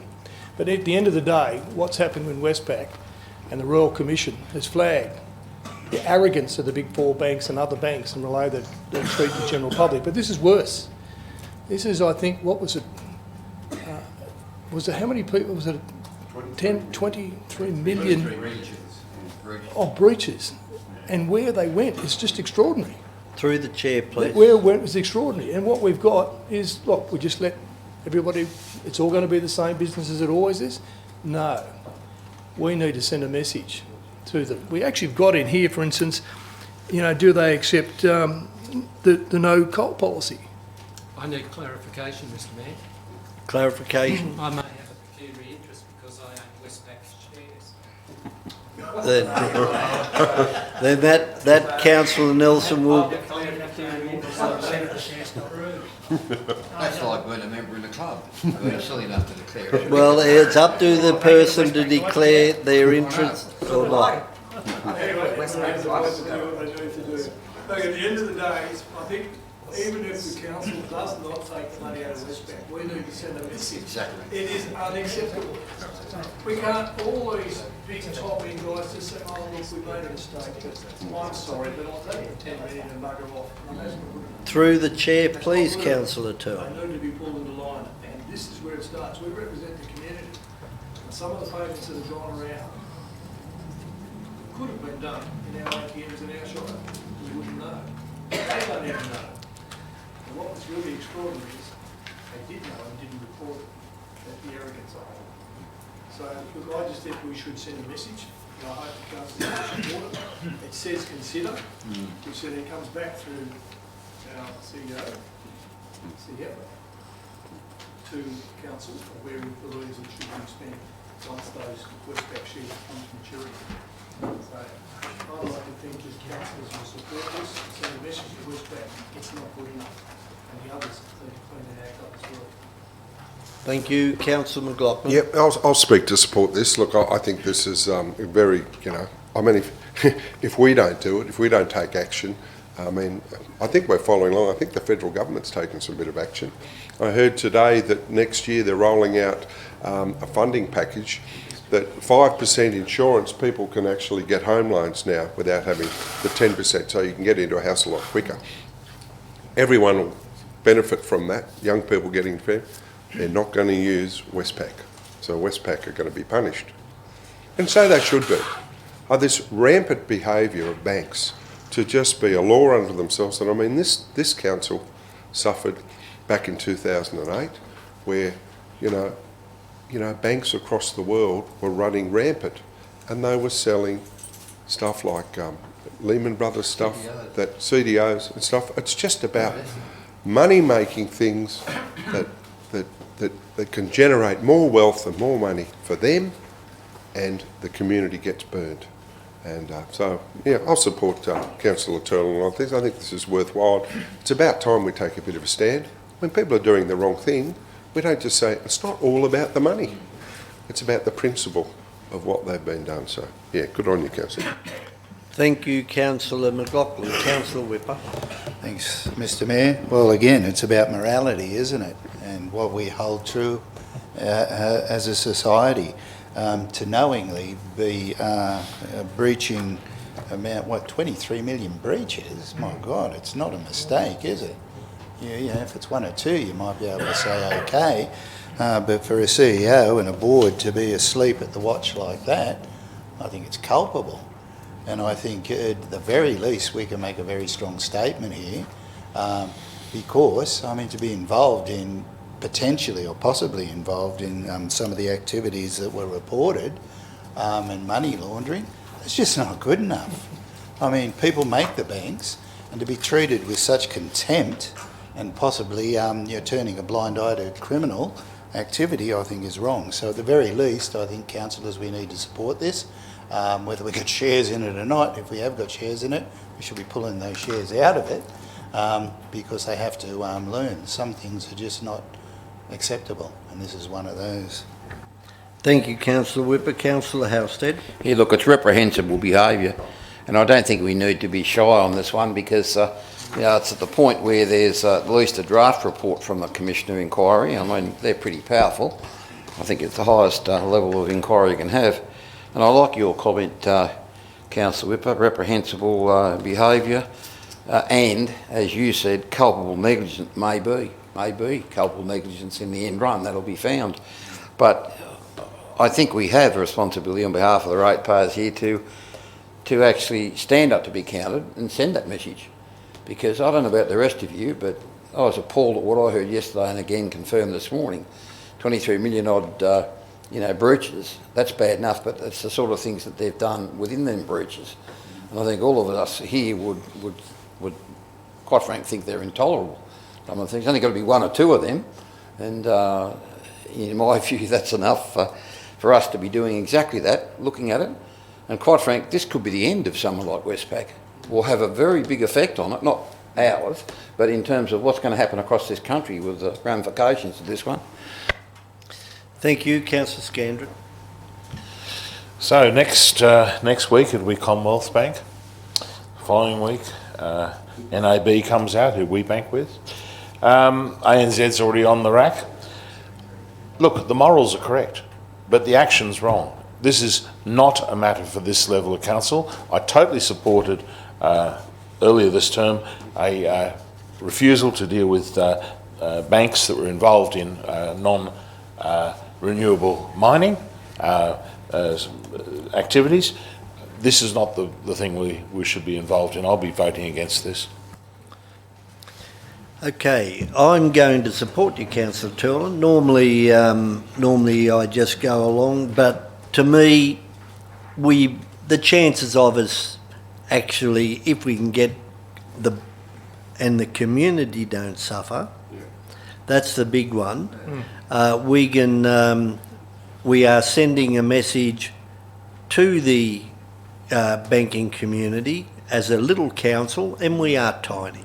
We think we've got a lot of money invested, and we have in comparisons to a lot of other small councils.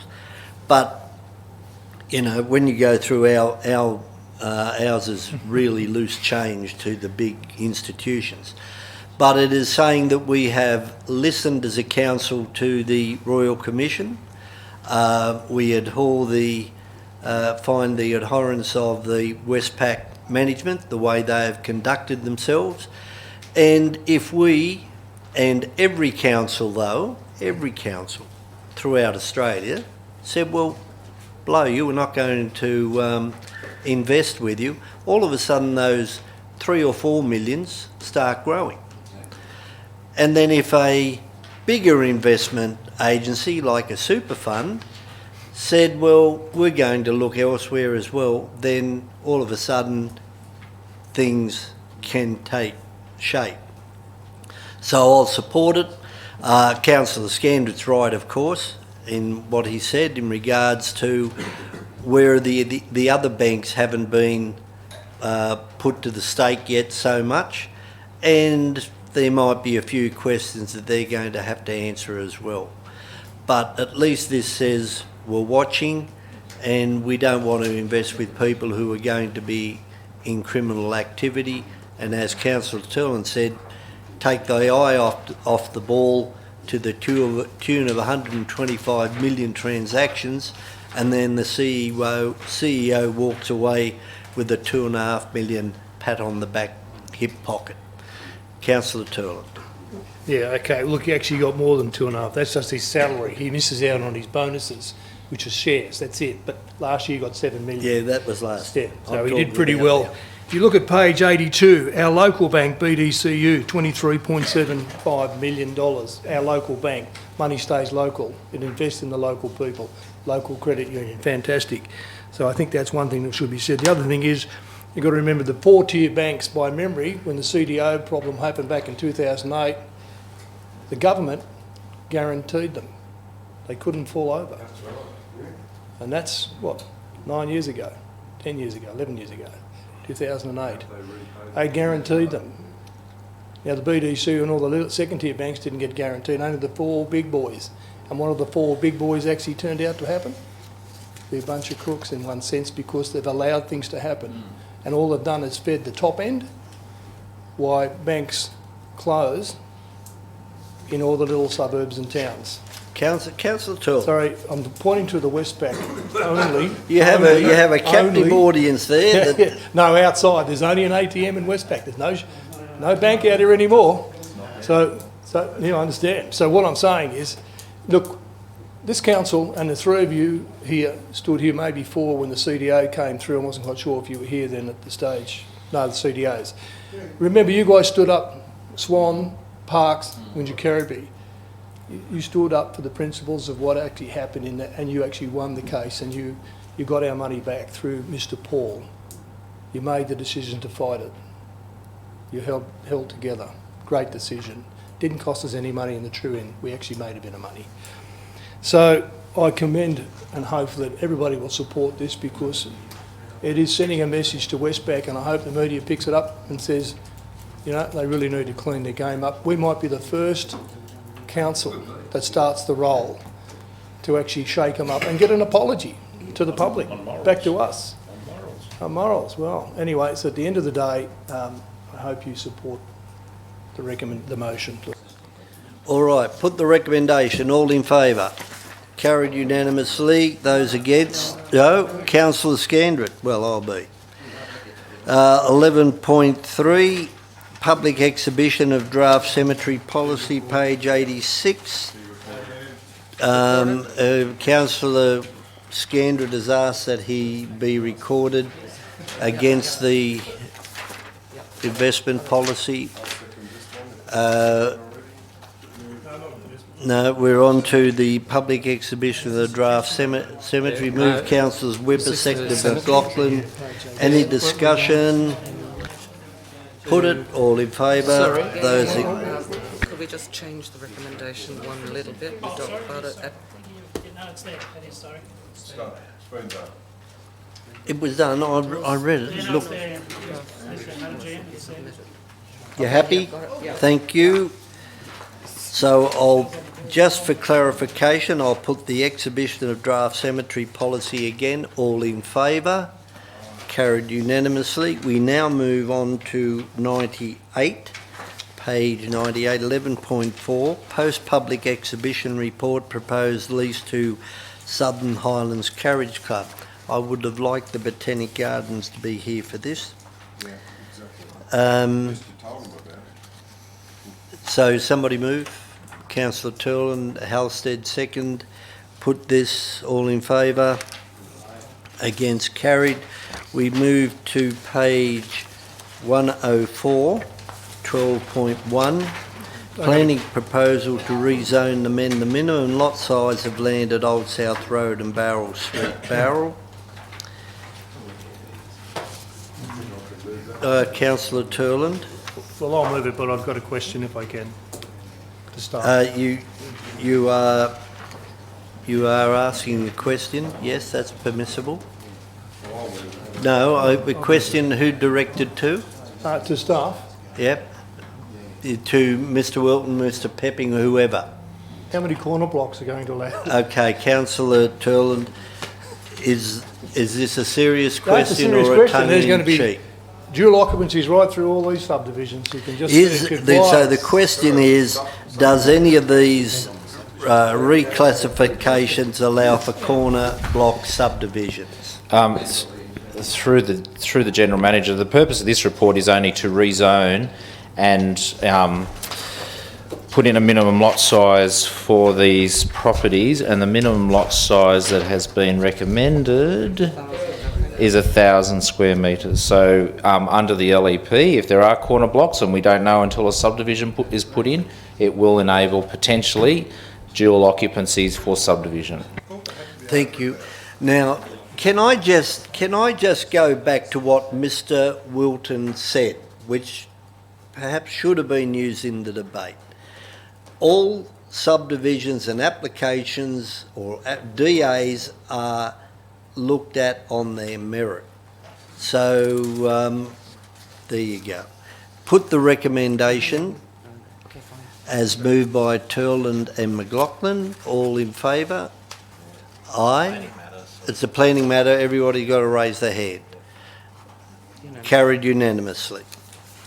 Then we move now to page 12.2, planning proposal to reduce the minimum lot size of land in north-west Mossvale. Moved Councillor McLaughlin, seconded Councillor Scandrett. This is in relation to lands in Beaconsfield Road and Bulmer Road, Mossvale. Put it. All in favour. It's a planning matter. It's got a show of hands. Carried unanimously. We now move to planning proposal to rezone land at 66 Bong Bong Road, Mittagong. It is we've looked at all this before. Move Councillor Scandrett. I had a question. You can still, that's all right. Who's seconding? Oh, well, I'm happy to second. Okay, you second with a question? Yeah, with the question is just that I take it that there'll be no impact on the heritage item next door, so there'll be no subdivision allowed of no further subdivision on that block. Have I got that correctly? No more subdivision allowed. No, so the answer yes. from staff is yes, it does not allow for any further subdivision. Yeah. Okay, I put that. All in favour, please raise your hand. Carried unanimously. We move to 12.4, page 128, tender for customer relationship management and workflow management systems. Now, we have two recommendations. One is that we adopt what is recommending closed, or that we consider it enclosed. Councillor McLaughlin, you're moving one or two? One. Councillor Whipper is moving one. That council adopts the recommendation within the closed report. A seconder, Councillor Andrews. Put it. All in favour? Those against carried. I'll ask the General Manager to read out the recommendations the Council has just passed. And the recommendation that councillors have just adopted, the recommendations are that Council reject all tenders for the Customer Relationship Management and Workflow Management System due to all submissions insufficiently addressing the key specifications outlined within the tender scope for workflow management functionality. 2, that in accordance with clauses 178(3)(e) and 178(4)(a) and (b) of the Local Government General Regulation 2005, Council enter into negotiations with Technology One Limited with a view to entering into a contract in relation to the Customer Relationship Management System and website solution, as the vendor has sufficiently addressed the required functionality during the expression of interest and selective request for tender process, and that a further report be presented to a future meeting of Council at the conclusion of the negotiations. Thank you, Madam General Manager. We now move to 12.5, page 134, Code of Conduct Complaints from the 1st of September 2018 to 31st of August 2019. Can we, any questions? Then I'm looking for a mover. Move Councillor Nelson, seconded Councillor Turland. Is there any discussion? Yeah. Councillor Scandrett. Well, I'm delighted to see, Mr Mayor, that the reduction in Code of Conduct complaints to Council, I mean, last term it was $197,030. This, so far this term, I think we're well underneath that. Now, it's no secret that the one that is represented through this consistently has been debated in open council in here, so we all know who that was about. And again, a misuse of the system on a technicality that cost $23,000 of ratepayers just to chase down somebody who said something inadvertently in a press conference. I mean, honestly, 3 weeks before it became... we're in debate. I can talk. I can talk. Do you think so? You want to be careful, Councillor Scandrett. Oh, well, We are discussing the... Yes, I am. And I haven't named anyone. I've just pointed out that the minutes of this council show who that person was. And if people want to look that up, they will find that, and they will find out who... well, they can make their assumptions from there. Anyway, yeah, and that person gave an apology and said that that was something to do with a media conference, inadvertent. You know, goodness sake, talk about witch hunts. Thank you, Councillor Scandrett. I am not going to get into a public debate, or I can make, and I will ask no comment from councillors in relation to that. Otherwise, it is opening up a Pandora's box, and I will make my comment. Councillor Turland. Yeah, so at the end of the day, there's only $7,912 from the 23 that Councillor Scandrett just mentioned from one issue, so it's quite minor. But there has been one censure motion. That's pretty serious stuff. That's not just like slap on the hand. It's, you know, you've been caught with your hand in the cookie jar. So one censure motion, 7,000 for the rest of them. I think it's pretty good. And the other thing is, let me make a point. This is only for 1 year. Councillor Scandrett mentioned the 4-year term, a bit different. Thank you. There are figures showing the payment over the amount over a number of years. Councillor, so I put the recommendation as moved. Councillor Halstead. No, just a very simple thing. I did think that you, Mr Mayor, would be able to confirm that this is a very substantial reduction in terms of number of claims. I know it's only for a certain period, but in terms of the way in which this council has conducted itself compared with the last one. Yeah, that is a pretty fair observation, Councillor Halstead.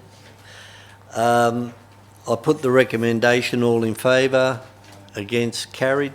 Now, we have said we made a comment that 12.6 Children's Services Service Delivery Review would not be heard until after 6 to allow some staff members who may wish to be here to be here. Can you confirm whether there is any further to come, Mr Pepping, please? Through the chair, so I'll just ask, there's no more staff coming? No. Okay, so if council wishes to, the item is ready for consideration. Okay, so we, 12.6, page 139. Please, Mr Mayor. Introduction, please. Allow me to introduce it first, thank you. I'm just asking. Children's Services Service Delivery Review. I'll ask Mr Pepping to introduce this item, please.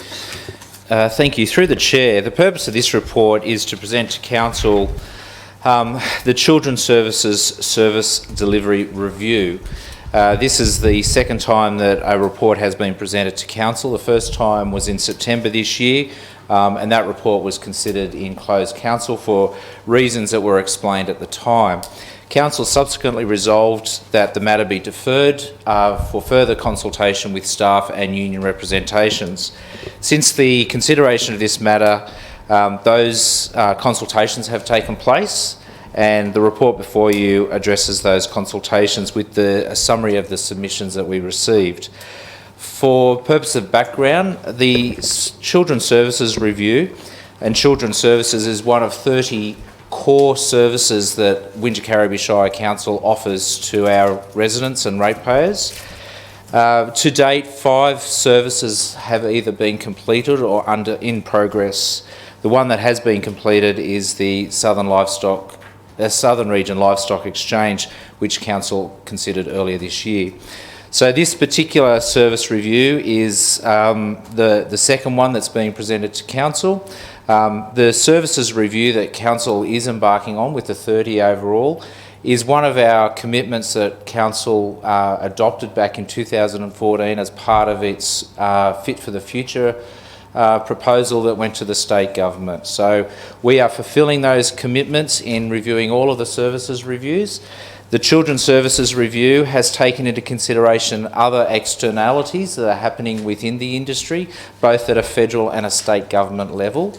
Those issues are outlined in the report, which consider things such as the discontinuation of the funding from the federal government, as well as some planning policies that have come into play in recent times through the Department of Planning, Industry and Environment, which to a degree limits the ability of family daycare operations in bushfire-prone areas.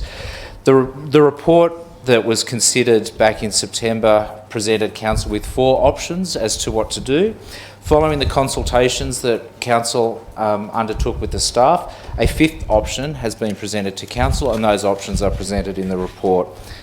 I'll take any further questions. Okay, so questions in relation to Mr. Pepping's introduction without any debating points at all.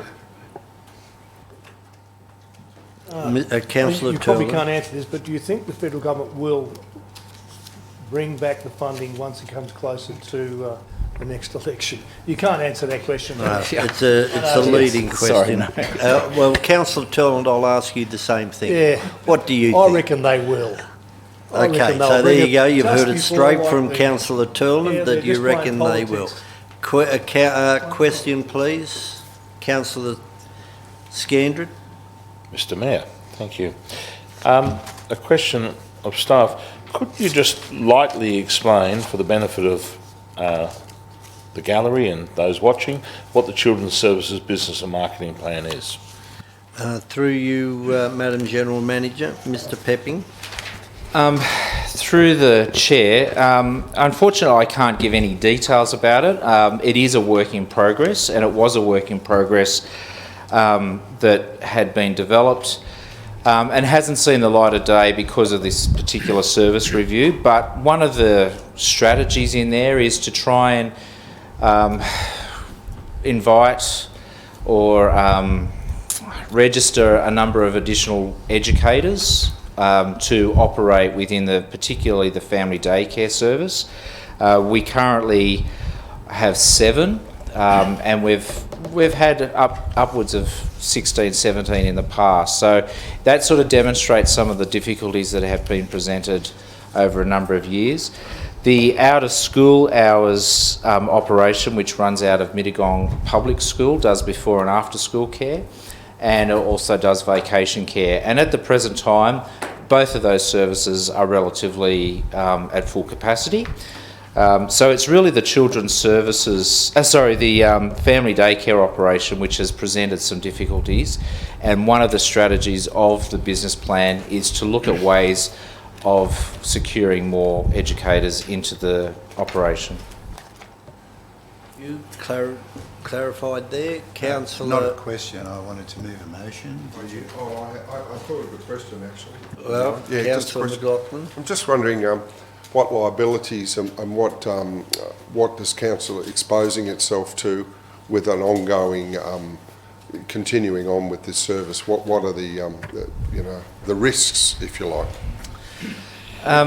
Through the chair, like all services, anything that council does has an inherent risk associated to that, and all business plans, policies, strategies, everything takes into account those risks, and we combat those through operations, policies, etc.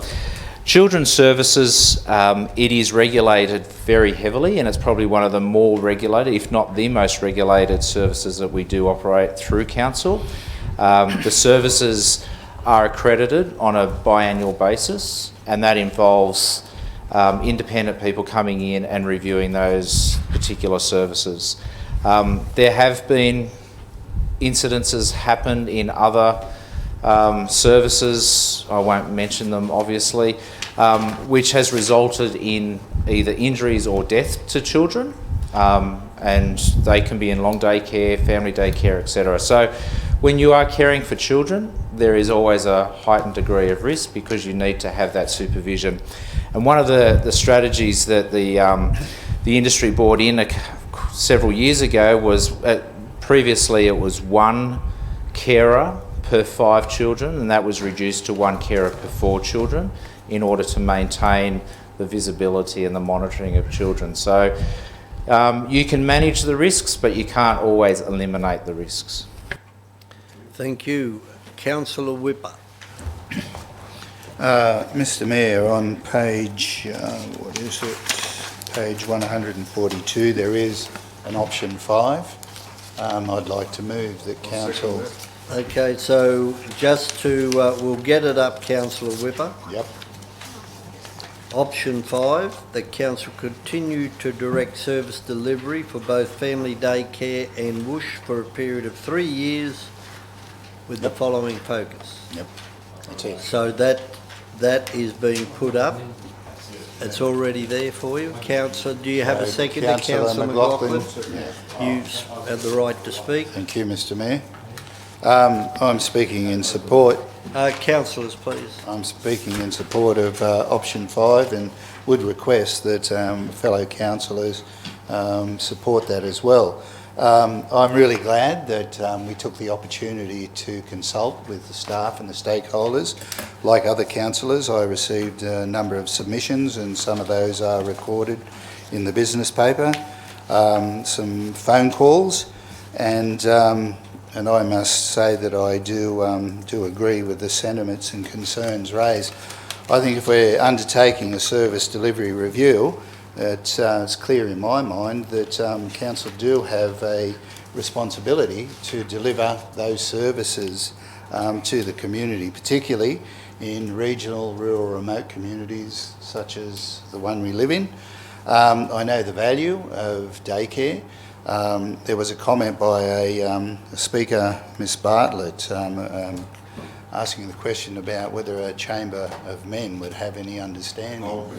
Old men. Well, let me tell you, this old man was a house husband 30 years ago, where I brought up my children, where my wife went out to pursue an education, and we relied heavily on daycare. So I do know the value of daycare, and I know the value and the responsibilities that is placed generally on the shoulders of women in our society, how difficult it is to be a mother, a carer, and to have a job at the same time.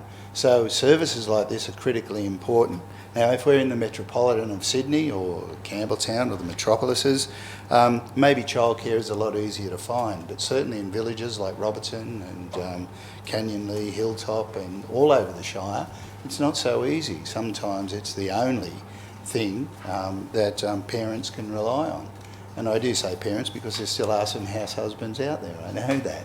So this is not, this is about the need for council to understand and acknowledge that our community is important and that we have a responsibility. Not only, and here I go again, a moral responsibility, but a social responsibility as well. So I think this is a good way to do it. We can again review this, My feeling is that the value of daycare and certainly whoosh, if you want to call it that, is important and relied upon heavily by our community. So councillors, really support this. I think it's critically important to do that. To go tampering with this, I think, is a bit dangerous because we need to, as elected representatives, represent our community, and we need to do it in no uncertain way. And I think the fact that we've undertaken the engagement of stakeholders is important, and I'm glad that we have this opportunity. So councillors, please support this recommendation, and let's make sure that we provide those services to families in this community. Thank you, Councillor Whipper. Next one is Councillor Scandrick. Yes, and I'm going to move an amendment, Mr Mayor, which is option 1, as it's written there, because I think it's a core service of council. And I'm looking for a seconder. The core service of council. Shouldn't be over a barrel in 2 years' time. Thank you, Councillor Shouldn't be over a barrel. Okay, next motion. Lapses through want of a seconder. Yes. Councillor McLaughlin, you're flagging an amendment. Councillor McLaughlin. Yes, Mr Mayor, look, I second this because I think this is very worthwhile, and it's funny, you know, staff said this is not core business of council, and they're probably right, but I think it's core business of this community to support it, and I think we're the local government, the government closest to the people. If we're not going to support this, who is? We know the feds have pulled the pin on this to a certain extent, and hopefully the ballot box will hurt them. But at the moment, it hasn't cost us any money. We did ask that question. We do have a reserve. I hope that young lady who spoke here, that mother who spoke here earlier, is watching tonight to see this go through, because we might be old and balding, grey-haired old men, but a lot of us, I think, do have... I beg your pardon. Sorry, she's here. Councillor McLaughlin. Sorry, I didn't realise. But sorry about mentioning that. It's follically challenged. Look, I think most of us through life would appreciate just what sort of support is required in our own personal circumstances. In my son's personal circumstances, where he's separated from his wife, he couldn't survive without Walsh. He couldn't have his kids, he couldn't have them and drop them off and go to work. So it relates around. It's very important, you know, to have that facility. So I just think it's unfortunate that we've got to review these things. We've got to be accountable to our community. But this service, I know, is held in very high regard, Mr Mayor, and the people that have run it have got award after award for the way that they've run this. They're here in the chamber tonight, and I acknowledge that, and I acknowledge the good work that's done in this community and has been done for the last probably 20 years. I'd hate to see the feds pull this out and it land back on council's funding completely, but we have got a reserve of money that we can draw on until that particular time. But even when that runs out, I think it's pretty essential. Councillor Scandrick has said that, but I think this is the way to go forward, and a future council can have another close look at it. But I hope there's some sort of certainty, and I understand that this has actually come from this option has come from our staff that work in that area, that this is the option they'd be happy with, so I'm happy to support it. Thank you, Councillor McLaughlin. Councillor Nelson. Yeah, I've put together an amendment which is a little more detailed than the motion, and I've had the opportunity to have it given to the Secretary. So if you're happy to put that up, it basically says the same thing, that council continue in direct service delivery for both family daycare and Wingecarriblee out of service school, with the following focus: implementing the children's service business. Okay, now before you go any further, Councillor Nelson, councillors would have read that, I would think, or No, are reading it. they've only got the opportunity to read it Okay, now. well, just before you do, you got to get a second. We don't. Well, Yes, I don't think it's a direct negative because it says a review. So if councillors can read that, but I'm still going to ask for a seconder. Yeah, no, Then it's if you a bit more resume your detail. seat, They can take their time. because men can only do one thing at a time. So I've been told many a time. So they can't read and listen.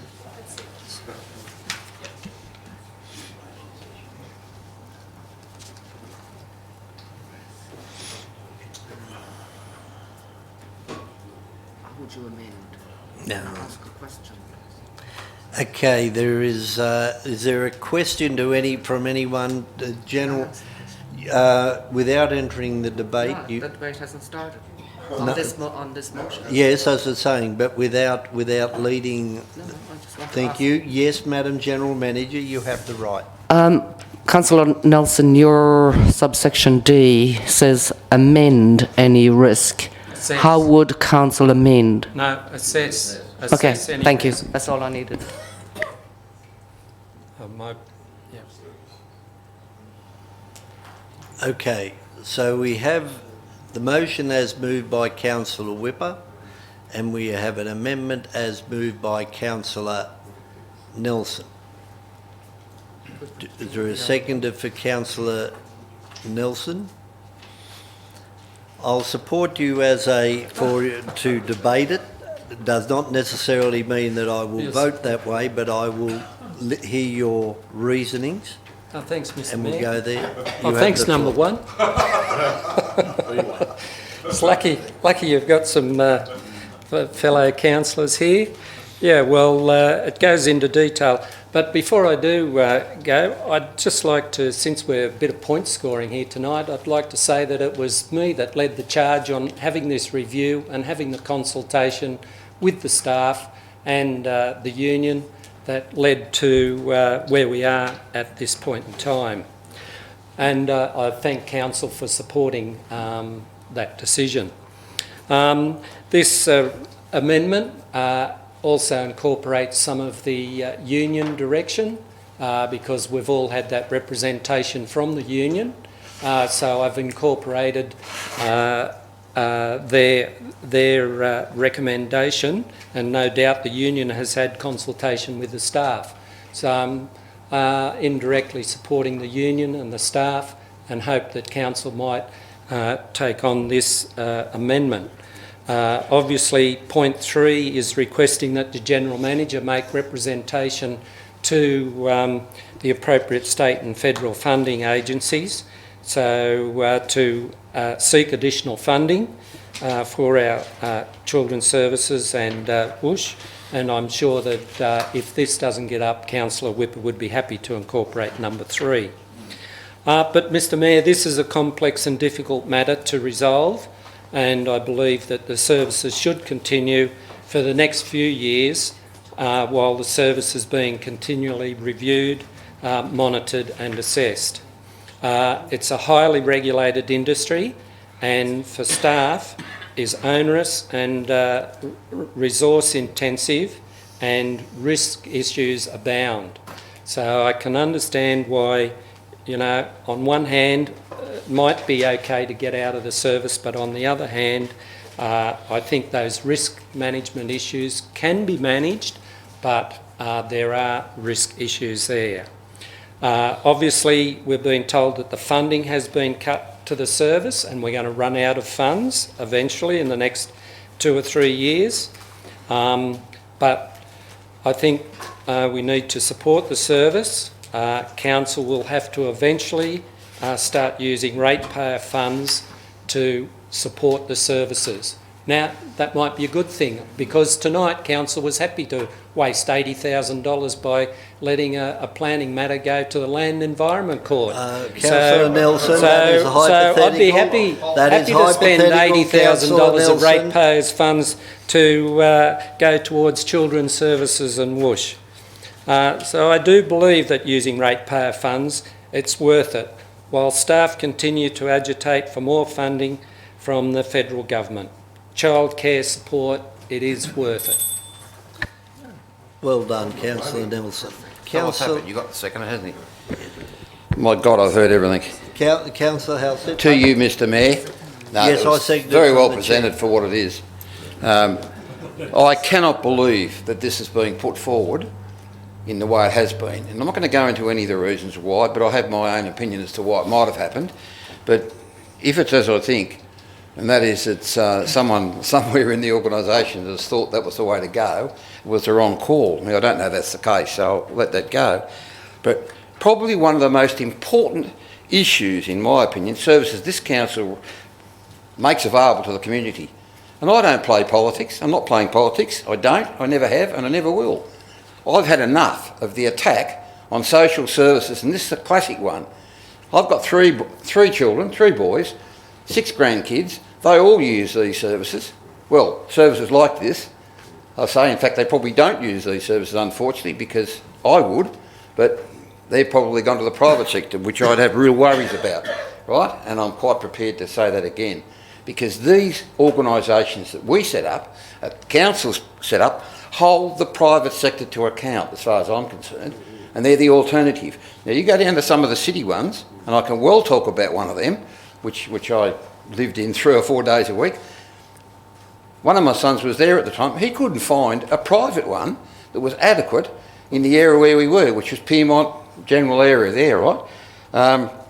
So you can talk all you like about this, all these private ones around the place. Do they operate properly? Not always. And that concerns me. I really don't care what the federal government's doing, because would I be surprised about them attacking, for example, a social service which relates to childcare service? No, I wouldn't be slightly surprised at all, because that would be part of the cost-cutting bit that we see going on.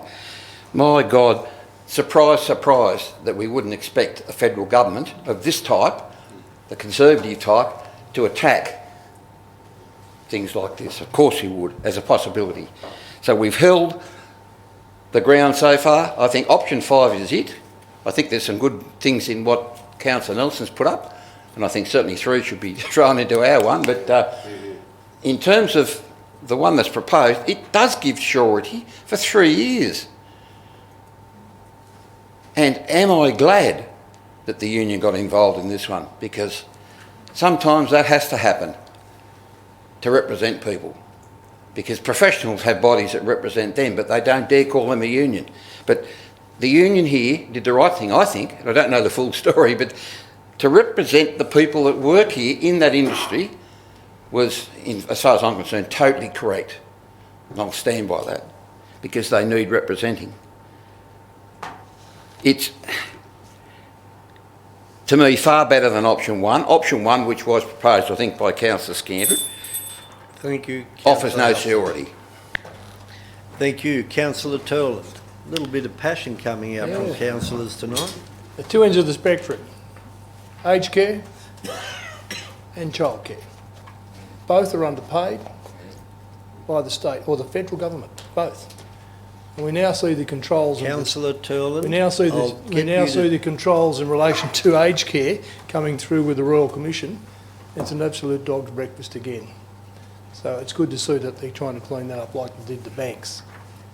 What we've got here is a surety with the money that's been put aside by our staff, thank God they did, in relation to what was left over, to fund this for the next couple of years. And I can see, as an election comes close, you can just bet anything upon it, what they'll do, they'll twist it back again. Because every mother who's got a child and parents and husband, who actually have many grandkids and many kids, and we use the service, they'll want their votes.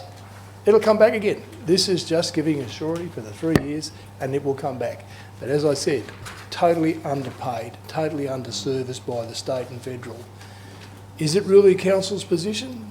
Yes, it is in one sense, but at the same time, we need the support back from the state and the Fed. People pay taxes and they expect to get a service.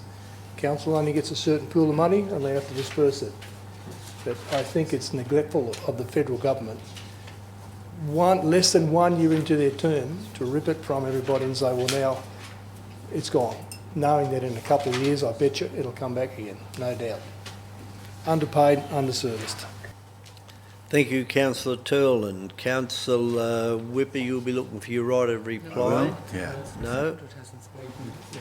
Councillor Whipper introduced the motion, so he's looking for his right of reply. Councillor Andrews. Thank you, Mr Mayor. Earlier this evening, Ms Bartlett spoke very well on this matter, showing very genuine emotion in support of the service she helps provide. I'm absolutely delighted hearing early today in a briefing and reinforced here that this motion, option 5, was put together predominantly by staff. Makes my decision very easy to support it. Thank you. Thank you, Councillor Just Andrews. quickly clarify too, point 3 should also include and Wingegarribee out of school hours. We're seeking funding for both bodies. So, That's it? Covers everything. That's Okay, it's covered. okay the way it is. Councillor Scandrett. Mr Mayor, I'm going to oppose both of the motions sitting on the table, so which one would you like me to deal with first? That's up to you. All right.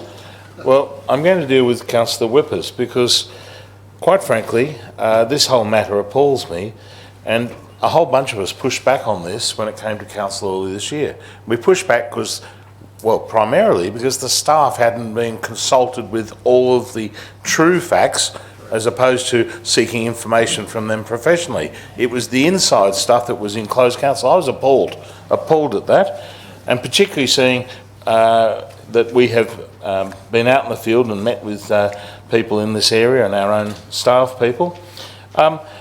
We've got a growing population, and it's not just us oldies, it's families. And as Councillor Halstead said, families need this sort of care. And I agree with you, Councillor Halstead. I don't particularly see it as being a privately provided one. And let me posture this to you. If there's an external provider using a school ground, not us, an external provider using a school ground for OOSH, is that a private service or is it a public service because it's facilitated by the Department of Education and probably co-funded?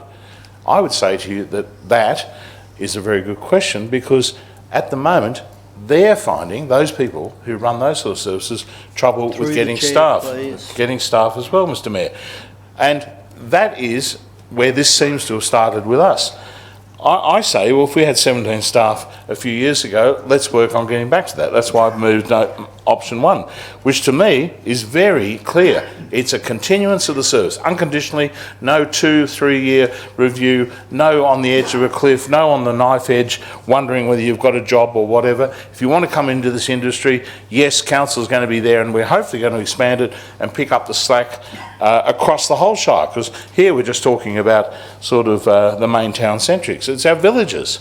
And we know about the issues out there, which we've fought at state conference with bushfire policy and the like. We've got dedicated staff and carers in this industry who have lived this industry for over 22 years. Over 22 years, they've worked very hard to build this service. And here we are putting it on the edge. Oh, in 2 years' time we're going to renew it, review it. I'm looking at Councillor Turland. Thank you. Are we going to do...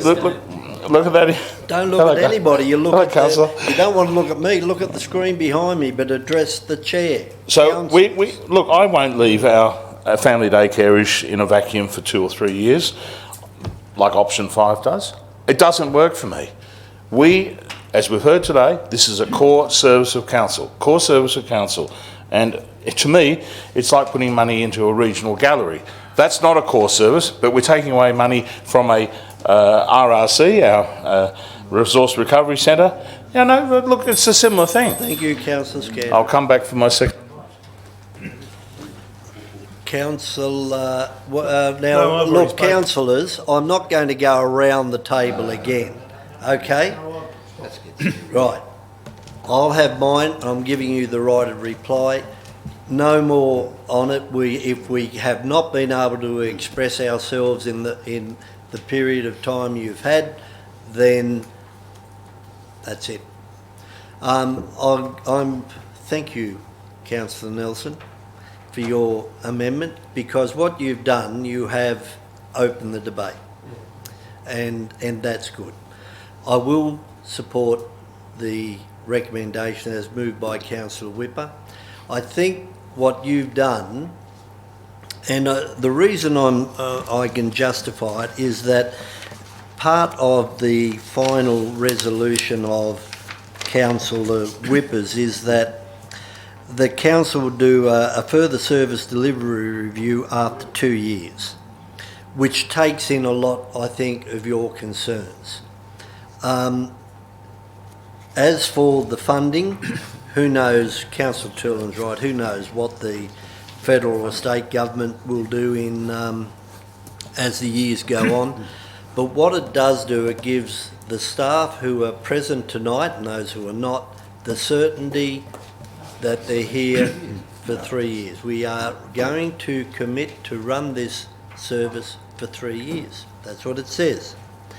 So in that regard, it gives the staff the knowledge that if their change of direction, they wish to make a change of direction, they know that there is a certainty here. Every decision we make, and I've said this before, affects people's lives in some way. Doesn't matter what decision we make, it affects people. And this one, I think, is going to affect a lot of people. And Councillor Whipper, and I was a single parent with 4 kids. I happen to know a little bit about time and motion studies. And I know some of the staff, and I know some of the families they have been brought up by. So it is a bit of a community within this daycare. So I'll be supporting the option that's been put. It does not stop council to review this at an earlier time. It does not stop council justifying a position to take it forward for 10 years at any time. But it does give certainty for 3 years. And I think that is a pretty big commitment from council. Staff know where they stand, and so do we as council. And it's been brought up by Councillor Halstead and McLaughlin about a social conscience. And this council, I believe, when you look at the services we provide across the Shire to various committees and organisations, we have a very strong social conscience. And I think this is also showing that we do listen, we do take your concerns into consideration, and I support you, Councillor Whipper, on this one. Thank you. Your right of reply. Thank you. Just before I speak to my right of reply, I'm happy to include point 3 that was raised by Councillor Nelson into the motion. The only other thing that I would ask my seconder is in point 2 there are 3 points, A, B, C. I would ask council to consider putting in a point D, and that is to include key stakeholders and staff. And that would be in that review. Is that in 2 or 3? In two. If they're still here. It's being typed in. Oh, okay, yes, in 2, in point, yeah. So include key stakeholders and staff. So councillors, if you can accept that, I think it would make it more a robust and I think meaningful process. Councillors, point 1 I think is not really a sensible solution. It doesn't say anything. We know that everything is changing, the rules, the regulations, all the impost on those local providers. We can't make statements when we don't know how the field's going to change. By including key stakeholders and staff in those consultations, we can get a picture of that and we can know. But to sit here and make that sort of statements like that we'll keep providing it forever, it's like saying, I'll give you cheap electricity. It just doesn't work, does it? You know, without... No, yeah, cheap electricity, I'll promise you that. But we can't. But what we can do is give an undertaking that this is meaningful. Councillor Turlin said that childcare and aged care are underpaid. Well, not only are they underpaid, they're undervalued. And I think that this message that we're sending out there should send a clear message that we do care. We had young children in the gallery tonight, you know, and wasn't it, although it was hard to hear at times, wasn't it nice to have that energy in the chamber here, to have young children here? Now, if they had opportunity for daycare, they could have left those children at home. But I think, you know, this is a community and we need to embrace not only our children. So I don't know about point scoring. This is not about votes, councillors. This is about doing the right thing for our community. And I think by supporting this motion tonight, we send a clear message that that's exactly what we're going to do, councillor. Thank you, and that was probably every councillor had their say, and I think there is a very clear indication what council's going to do. All in favour of, well, we can withdraw the amendment at this stage if we wish. Okay, all in favour of the amendment, please raise their hand. Councillor Nelson. All those against the amendment, please raise your hand. I declare the amendment lost. All those in favour of the motion, please raise your hand. All those against, Councillor Scandrett, and his name be recorded.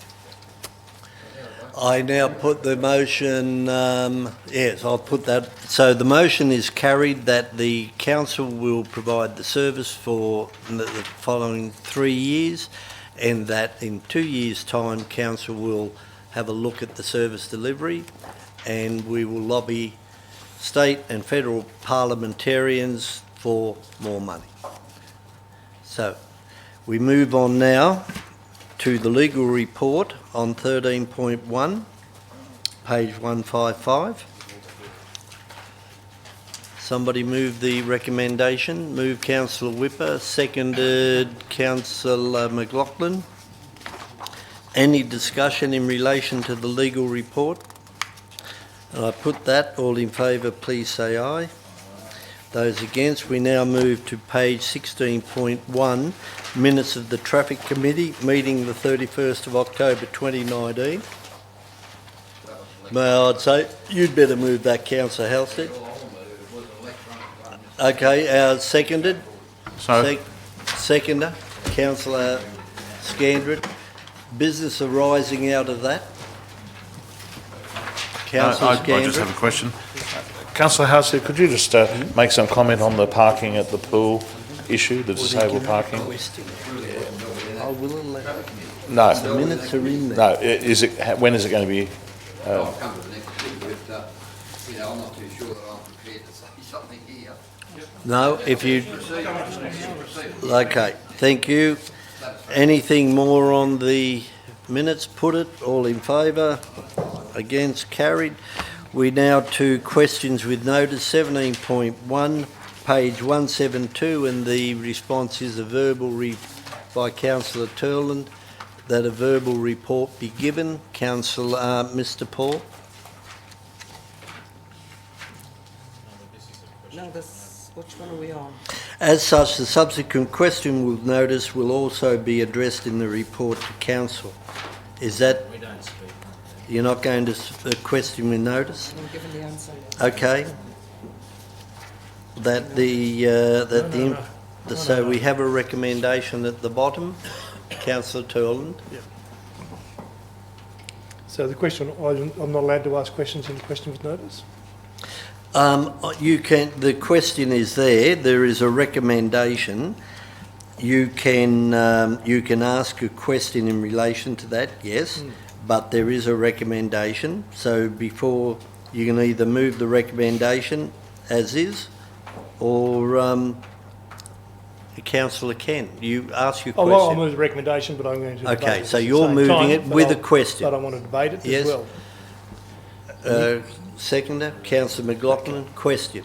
The question is that there has been no offer under the just terms compensation in relation to that corner of Function and Station, Function and Station Street. No offer? Through you, Mr Mayor, as we indicated at the last Mr. council Paul. meeting, the land has not been acquired through the Land Acquisition Just Compensation Terms Act. It's been part of a condition of development consent as a dedication. We haven't actually acquired it. It was a condition of development consent. Yeah, okay, that's fine. I'll just now add to my debate. If there's any more questions, if not, I'll start the debate. Well, there's really not a debate. The question has been answered. Yes, but what is your point? The point is, you can't just take people's land within the DA. You can legally probably put it in there, and the only challenge that that particular applicant's got is to challenge it with a 455 variation trying to have it removed, or take it to the court. And you've got to understand, clause 14 says, you will dedicate this bit of corner to us that we don't own before you can get your construction certificate, not your occupation certificate. You can't start to build after 2 years in the process and a fire. We want that, but you can't start until you give us that, and we'll give you nothing for it. Well, look, I question, I'm going to ask staff to comment on that statement because I believe, and I might be wrong, that the applicant would have the right to ask that the DA condition of consent be varied to remove that. Is that legally possible prior to the issuing of that DA when it's been issued? Mr Wilton. Through the Chair, any applicant can lodge a Section 4.55 modification in order to have that condition sought to be assessed and removed if possible. Obviously, Council would assess that and make a recommendation. Thank you. So that's the... so I'm not sure the point you're making... the point is it's unfair. Here we go, 2 years, there's your DA, you will do what you're told or you can't start to build. That is unacceptable. Well, you remember, it actually is totally unacceptable. Not That's even not a dollar what I off. heard. Not even a dollar. Well, I'm sure you wouldn't like your taken off your property when you lodge your DA. The DA, well, you've just answered the question, which is fine, because I'm sure if it goes to the next step, you've just answered the question, we'll see what happens in the court. Thank you. Councillor McLaughlin? Just a question on this. I'm wondering how much land we're talking about. Because I know you're saying it's part of a DA and a request was said, council must have wanted that bit of land. Otherwise they wouldn't have put it in the conditions of consent. Yeah, so well, if we wanted it, usually, as Councillor Turlin says, if it's not our land, then you would my make the understanding is compensation. there for the width of a footpath, but I don't know. I'll have to Mr get Wilton, that would you like to comment? Through the Chair, I believe it was a couple of square metres to resolve an existing setback or clearance issue relating to the lot and the corner. So how much land was in question? 2 square metres. It's a lot more than 2 square metres. It's a couple of square metres. Couple of square, not... okay. I think that would be the way to go, that the get it all, that the information, all right? So it's been moved by Councillor Turlin, seconded by Councillor McLaughlin. Put it all in favour. Aye, against, carried. Notice of rescission motion, Franklin Street. That the motion be rescinded. Councillors Turlin, Whipper and Halstead have given notice of their intention. So it's been by Councillor Turlin, seconded Councillor Whipper or Halstead. Councillor Turlin. Basically a full council now to actually look at the process. Councillor McLaughlin was away and I think Councillor Andrews is away at the same time. So we really have a full complement here to debate that issue. Now, what the issue is that you two weren't in the process in the closed council meeting, and maybe that's where it should go again so that you guys can understand what was said 2 weeks ago. Okay, so there it is. The motion be rescinded. Councillor Scandrett? I'm happy that vote be taken here and now, Mr Mayor, so Well, that we it will deal with it. be. We don't need to go to closed. Let's just deal with the motion, whether it be rescinded or not. Yes, we're dealing whether the motion should be rescinded. And it's simple as that. So, Councillor Whipper? It is, and that's exactly why the motion's here, so it can be put, but not at the command of one individual councillor, Mr Mayor. There's a process that's involved, and the process is correct. And what Councillor Turlin said was that there was an absence of councillors. In fact, we barely made a quorum, we did, on the night. So I think it was quite responsible and reasonable to ask that this be delayed for consideration of all councillors. So to support the rescission motion puts us back on that level ground, and the full complement of councillors, without obviously Councillor Markwood, can make that decision. So I support the rescission motion. Yes. Microphone, sorry. Councillor, Thank you. Could I have through the GM a point of clarification that if a rescission motion is presented, whether it fails, whatever, and motion contrary to that, or another rescission motion if you wish, cannot be presented within a certain time. I think that's 3 months, am I correct? Could somebody clarify that? Yeah, 3 months. Okay, so no more debate. I put that the motion be rescinded. All in favour of the motion be rescinded, raise your hand. Those are Councillors Turland, Whipper, Halstead and McLaughlin. Those against? Councillors Scandrett, Nelson, Andrews and Gare. On the casting vote of the Mayor, I declare the motion the motion that has been put it be rescinded, be defeated, and as such the motion is defeated.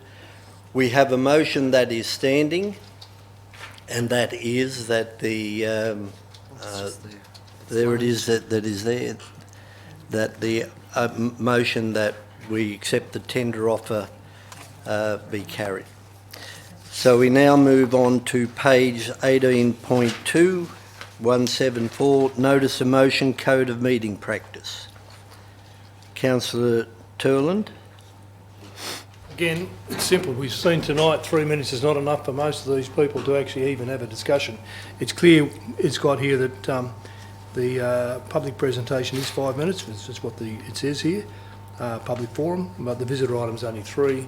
I think we need to give the people an opportunity to at least have their voice. So I hope you support the request.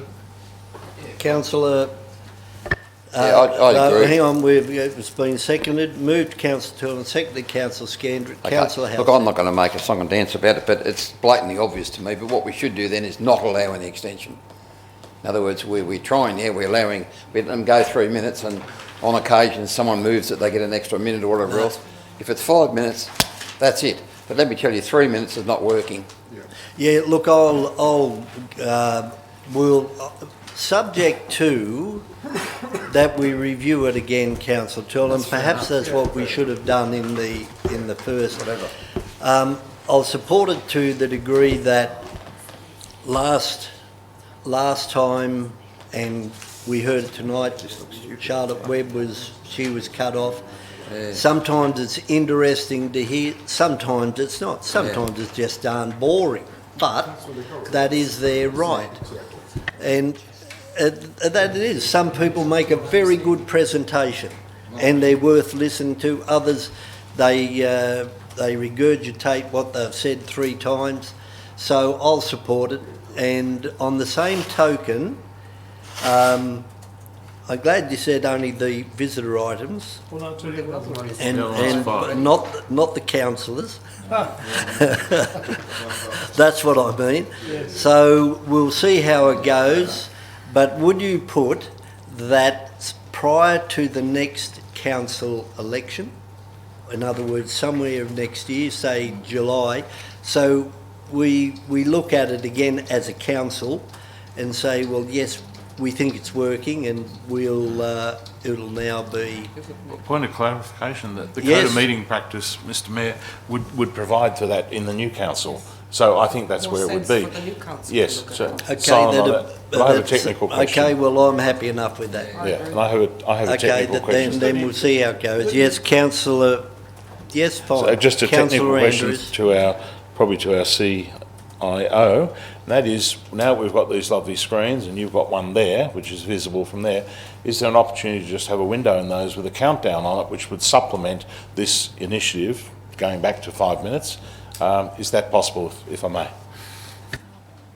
Oh, I think the bill does give the indication. Nice to sit down before you get cut off mid-sentence, Mr Mayor. Okay, well, look, I'm open to suggestions. If that's the will of council, I'm happy enough to do We it. used to have the clock up there, we haven't got it. Okay, can I ask, and for a clarification, without entering the debate, a staff member to make comment? Mr Crawford. Hang on. You'll have to turn your light on. So you have separate... Through you, Mr Chair, I'll fix that when we move the chamber. I'll take the question on notice. It is possible, but I'll look at a solution that makes that work. Okay, then that be part of the motion, councillor Turland. I mean, if we're going to do this, then let's do it as good as we can. We've gone through the adjustment period. It's not working, and I agree that it's not working. And that part of your motion that council staff look at ways to notify the speakers that they have 30 seconds or about 30 seconds to wind up. Something like that. Because 30 seconds is enough. But Councillor Halstead is right.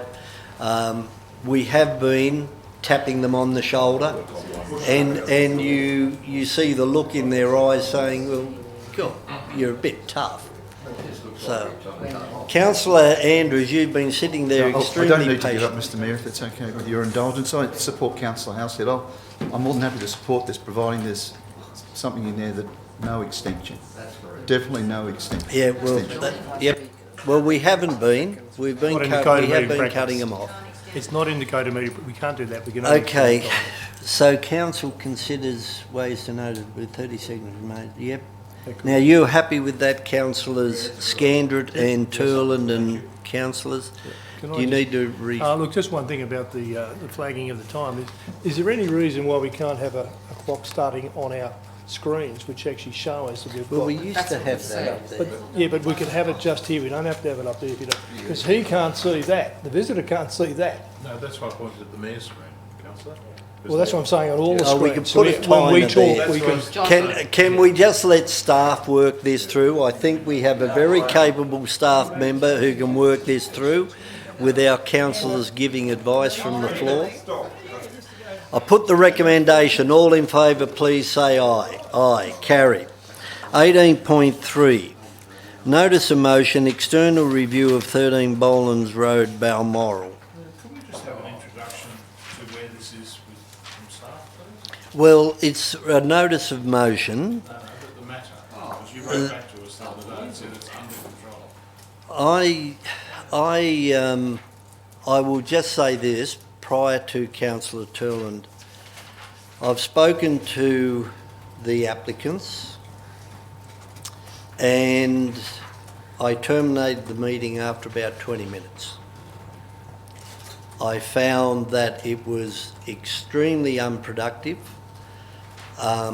It was extremely disingenuous to staff who were present and to me.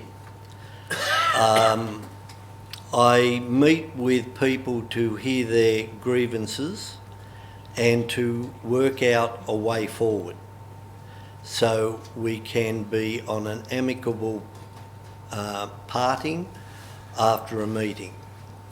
This is the first time in my life that I have terminated a meeting, and which was very disappointing. I have written to the applicants, wishing them all the very best with their application. They have been given extension of time to January in relation to their DA. There were issues, there are two issues that were brought out. One was there was the omission of an RFS report attached to the part of the what do you call it? Their paperwork that was sent to them, and Mr. Mooney, I asked Mr. Mooney to come in relation to the accusation that council had sat on a cheque as a refund. Mr. Mooney explained that to my satisfaction, also acknowledging that there may be a better method to be able to make sure people who are looking for a refund from a development application it can be achieved in a better manner. Other than that, there are issues within DAs that cause problems, and one of the other ones was the RFS, which is a consent authority, took a period of time to get back to council.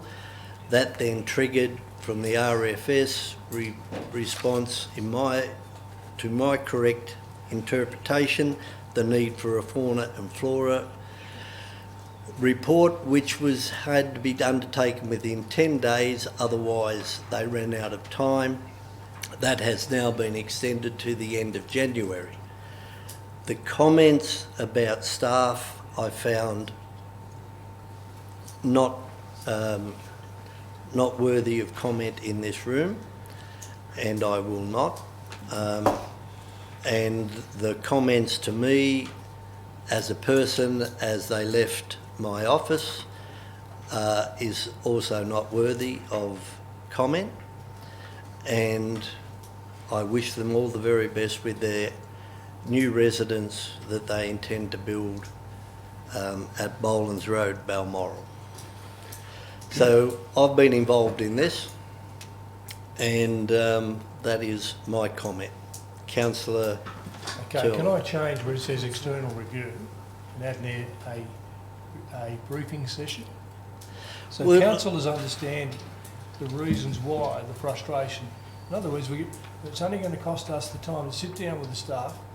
You've met with the applicant. Obviously, I've met with the applicant and had documents provided to me. And one of the frustrations they face, and other applicants do, as I've made this before quite clearly, it's 14 days notice that they've been given to provide a document that's going to take minimum 6 to 8 weeks, or council will proceed with the determination of the applicant based on the level of information available. That means we're going to refuse it. You see what I'm saying? No, it's not, it is the intent of this letter that frustrates people. Councillor Turland, and you are right to a point, the council, there is a policy. Now, the RFS came back and there was a 10-day period that there was for them to submit. So I agree with that. It has been extended to January. This is one person, one application. I can give you 5 others with the same statement, and they get it 3 days after the date here, and it gives them 10 days to provide a document of whatever sort it might be. It's impossible. It is unfair. If I went and asked council to provide a document within 10 days, you wouldn't get it. I'll second it. It is the issue. It's the process of this letter. This is not a policy. This is a statement from a planning department with a statement that says, you've got 14 days. We Then need to if correct we the will- 14 days. It's not reasonable to the Councillor public. Turland, we cannot, I will allow it this time. It will not take place until next year. Agreed. Right? Yeah, you put it to And No, it's hopefully there will February, be a DA approved in that time. But if it will hold off until the new year, and I will not support briefing sessions for every DA when a applicant comes in and makes a complaint against council. I'm not after a briefing session in relation to all DAs. It is only relating to this one so that we change the But process. we have another one coming forward in the same way. But as I said, yes, we will do it. And it will be in the new year, so you can point in point B that council have a briefing session with staff in relation to this application. Well, if we remove the application, just say... right, well, that wasn't there, that wasn't there. It's a generic format that upsets the public. That's what we're trying to get at. Yeah, I'm happy to change. Okay, then remember, it's not necessarily staff either, because we set policy. So let's have the briefing session. Customer-friendly attitude. Let's have the briefing session, so you can talk about your experience. I find this reprehensible, to be quite frank. I don't know, I hope to hell Nick's not involved in it, but why on earth would anyone in this room, planning staff, expect anybody to comply with that within 14 days? Forget the individual, and I don't know what happened in your room, it was probably unacceptable behaviour. I accept all that, we can only accept what you tell us. But to suggest that someone would do a detailed site plan and a whole lot of other stuff there, including a complete flora and fauna checklist by an ecological consultant in 14 days? Who's this person here, Yvonne Thorne? Is she a temporary person? Councillor Halstead. No, I want to know, is she a Councillor staff Halstead, member you or a are consultant? not to Staff mention member or council consultant? staff.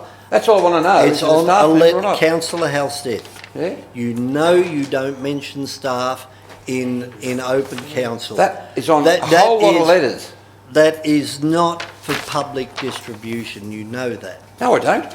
That's a letter that is to an individual, but according to Gary, and I've not met with the people, but when I see that I think that's impossible to comply with. In my view, that's what I'm on about, the 14 days. Right? So you better have a look at it, Mr Mayor. Yeah, Seriously, I know point. you've talked about an extension to January for the one in question, but that is unacceptable. That's the subject of the briefing session. That will be raised in the briefing session. So what I'd like to do, if we can, is just take the name of the DA off and we have the groups in relation to the processes and procedures of requesting for further information from DA relations. That then takes a totally different slant on what you're trying to achieve. And it becomes a lot more acceptable. I'll tell you the reason why. It's because it's No, simple as I I've don't know. only been stopped and started in Councillor, debate. hang on. Please, resume your seat. You've moved you're changing the recommendation. Now, we change recommendations and it creates friction around the table. So I'll accept that, the council in relation to the processes and procedures, right? Fair enough. That's all right. To be held in the new year. So put in 2020, beginning of 2020. Might even be a introductory one that first one we run. Let's cut the debate. We've been going pretty well as a council tonight. Put the recommendation. All in favour, please say aye. Aye. Review of Birrima Overpass. Oh, geez. Councillor Turl. Well, it's as simple as this. Audit and risk. I mentioned it when we had the briefing here the other night, 2 weeks ago. And I'd like to think that we have somebody externally who looks over the records to make sure that it's council money, it's public money, and it's the public process. And council needs to be sure, and the public, that the processes have been followed all the way through. This has been done in relation to Station Street. I think Councillor Scander had asked that the Audit and Risk actually did a report on it. They came back and said it was all got the ticks. There's no reason why this can't be done as well, just to make sure, because there's been lots of issues that have been floating around with it. I have a problem with the timing that we were told. I've made that quite clear. We should have been told a lot earlier than 5 months when other councils were told. We weren't. That's another issue, but I'm sure the audit and risk will actually determine if those processes were followed all the way through, because everybody has a duty of care to inform councillors of what's actually happening. So my request here is to give it to the audit and risk to go through the books and make sure that due diligence has been taken place. Okay, I'm not going to go debate on this. This has been debated to death as far as I'm concerned. I think we just put it to the vote.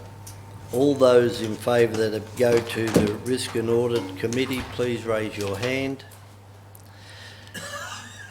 Councillors McLaughlin, Halstead, Whipper, Turland and Scandrett. Those against, Councillors Nelson and Andrews and Gare. I declare it carried. And we now move on to go into close. Somebody move, we go into closed. Move Councillor McLaughlin. Seconded Councillor Nelson. Put it, all in favour, those against carried. Thank you very much for members of the public for attending and the press.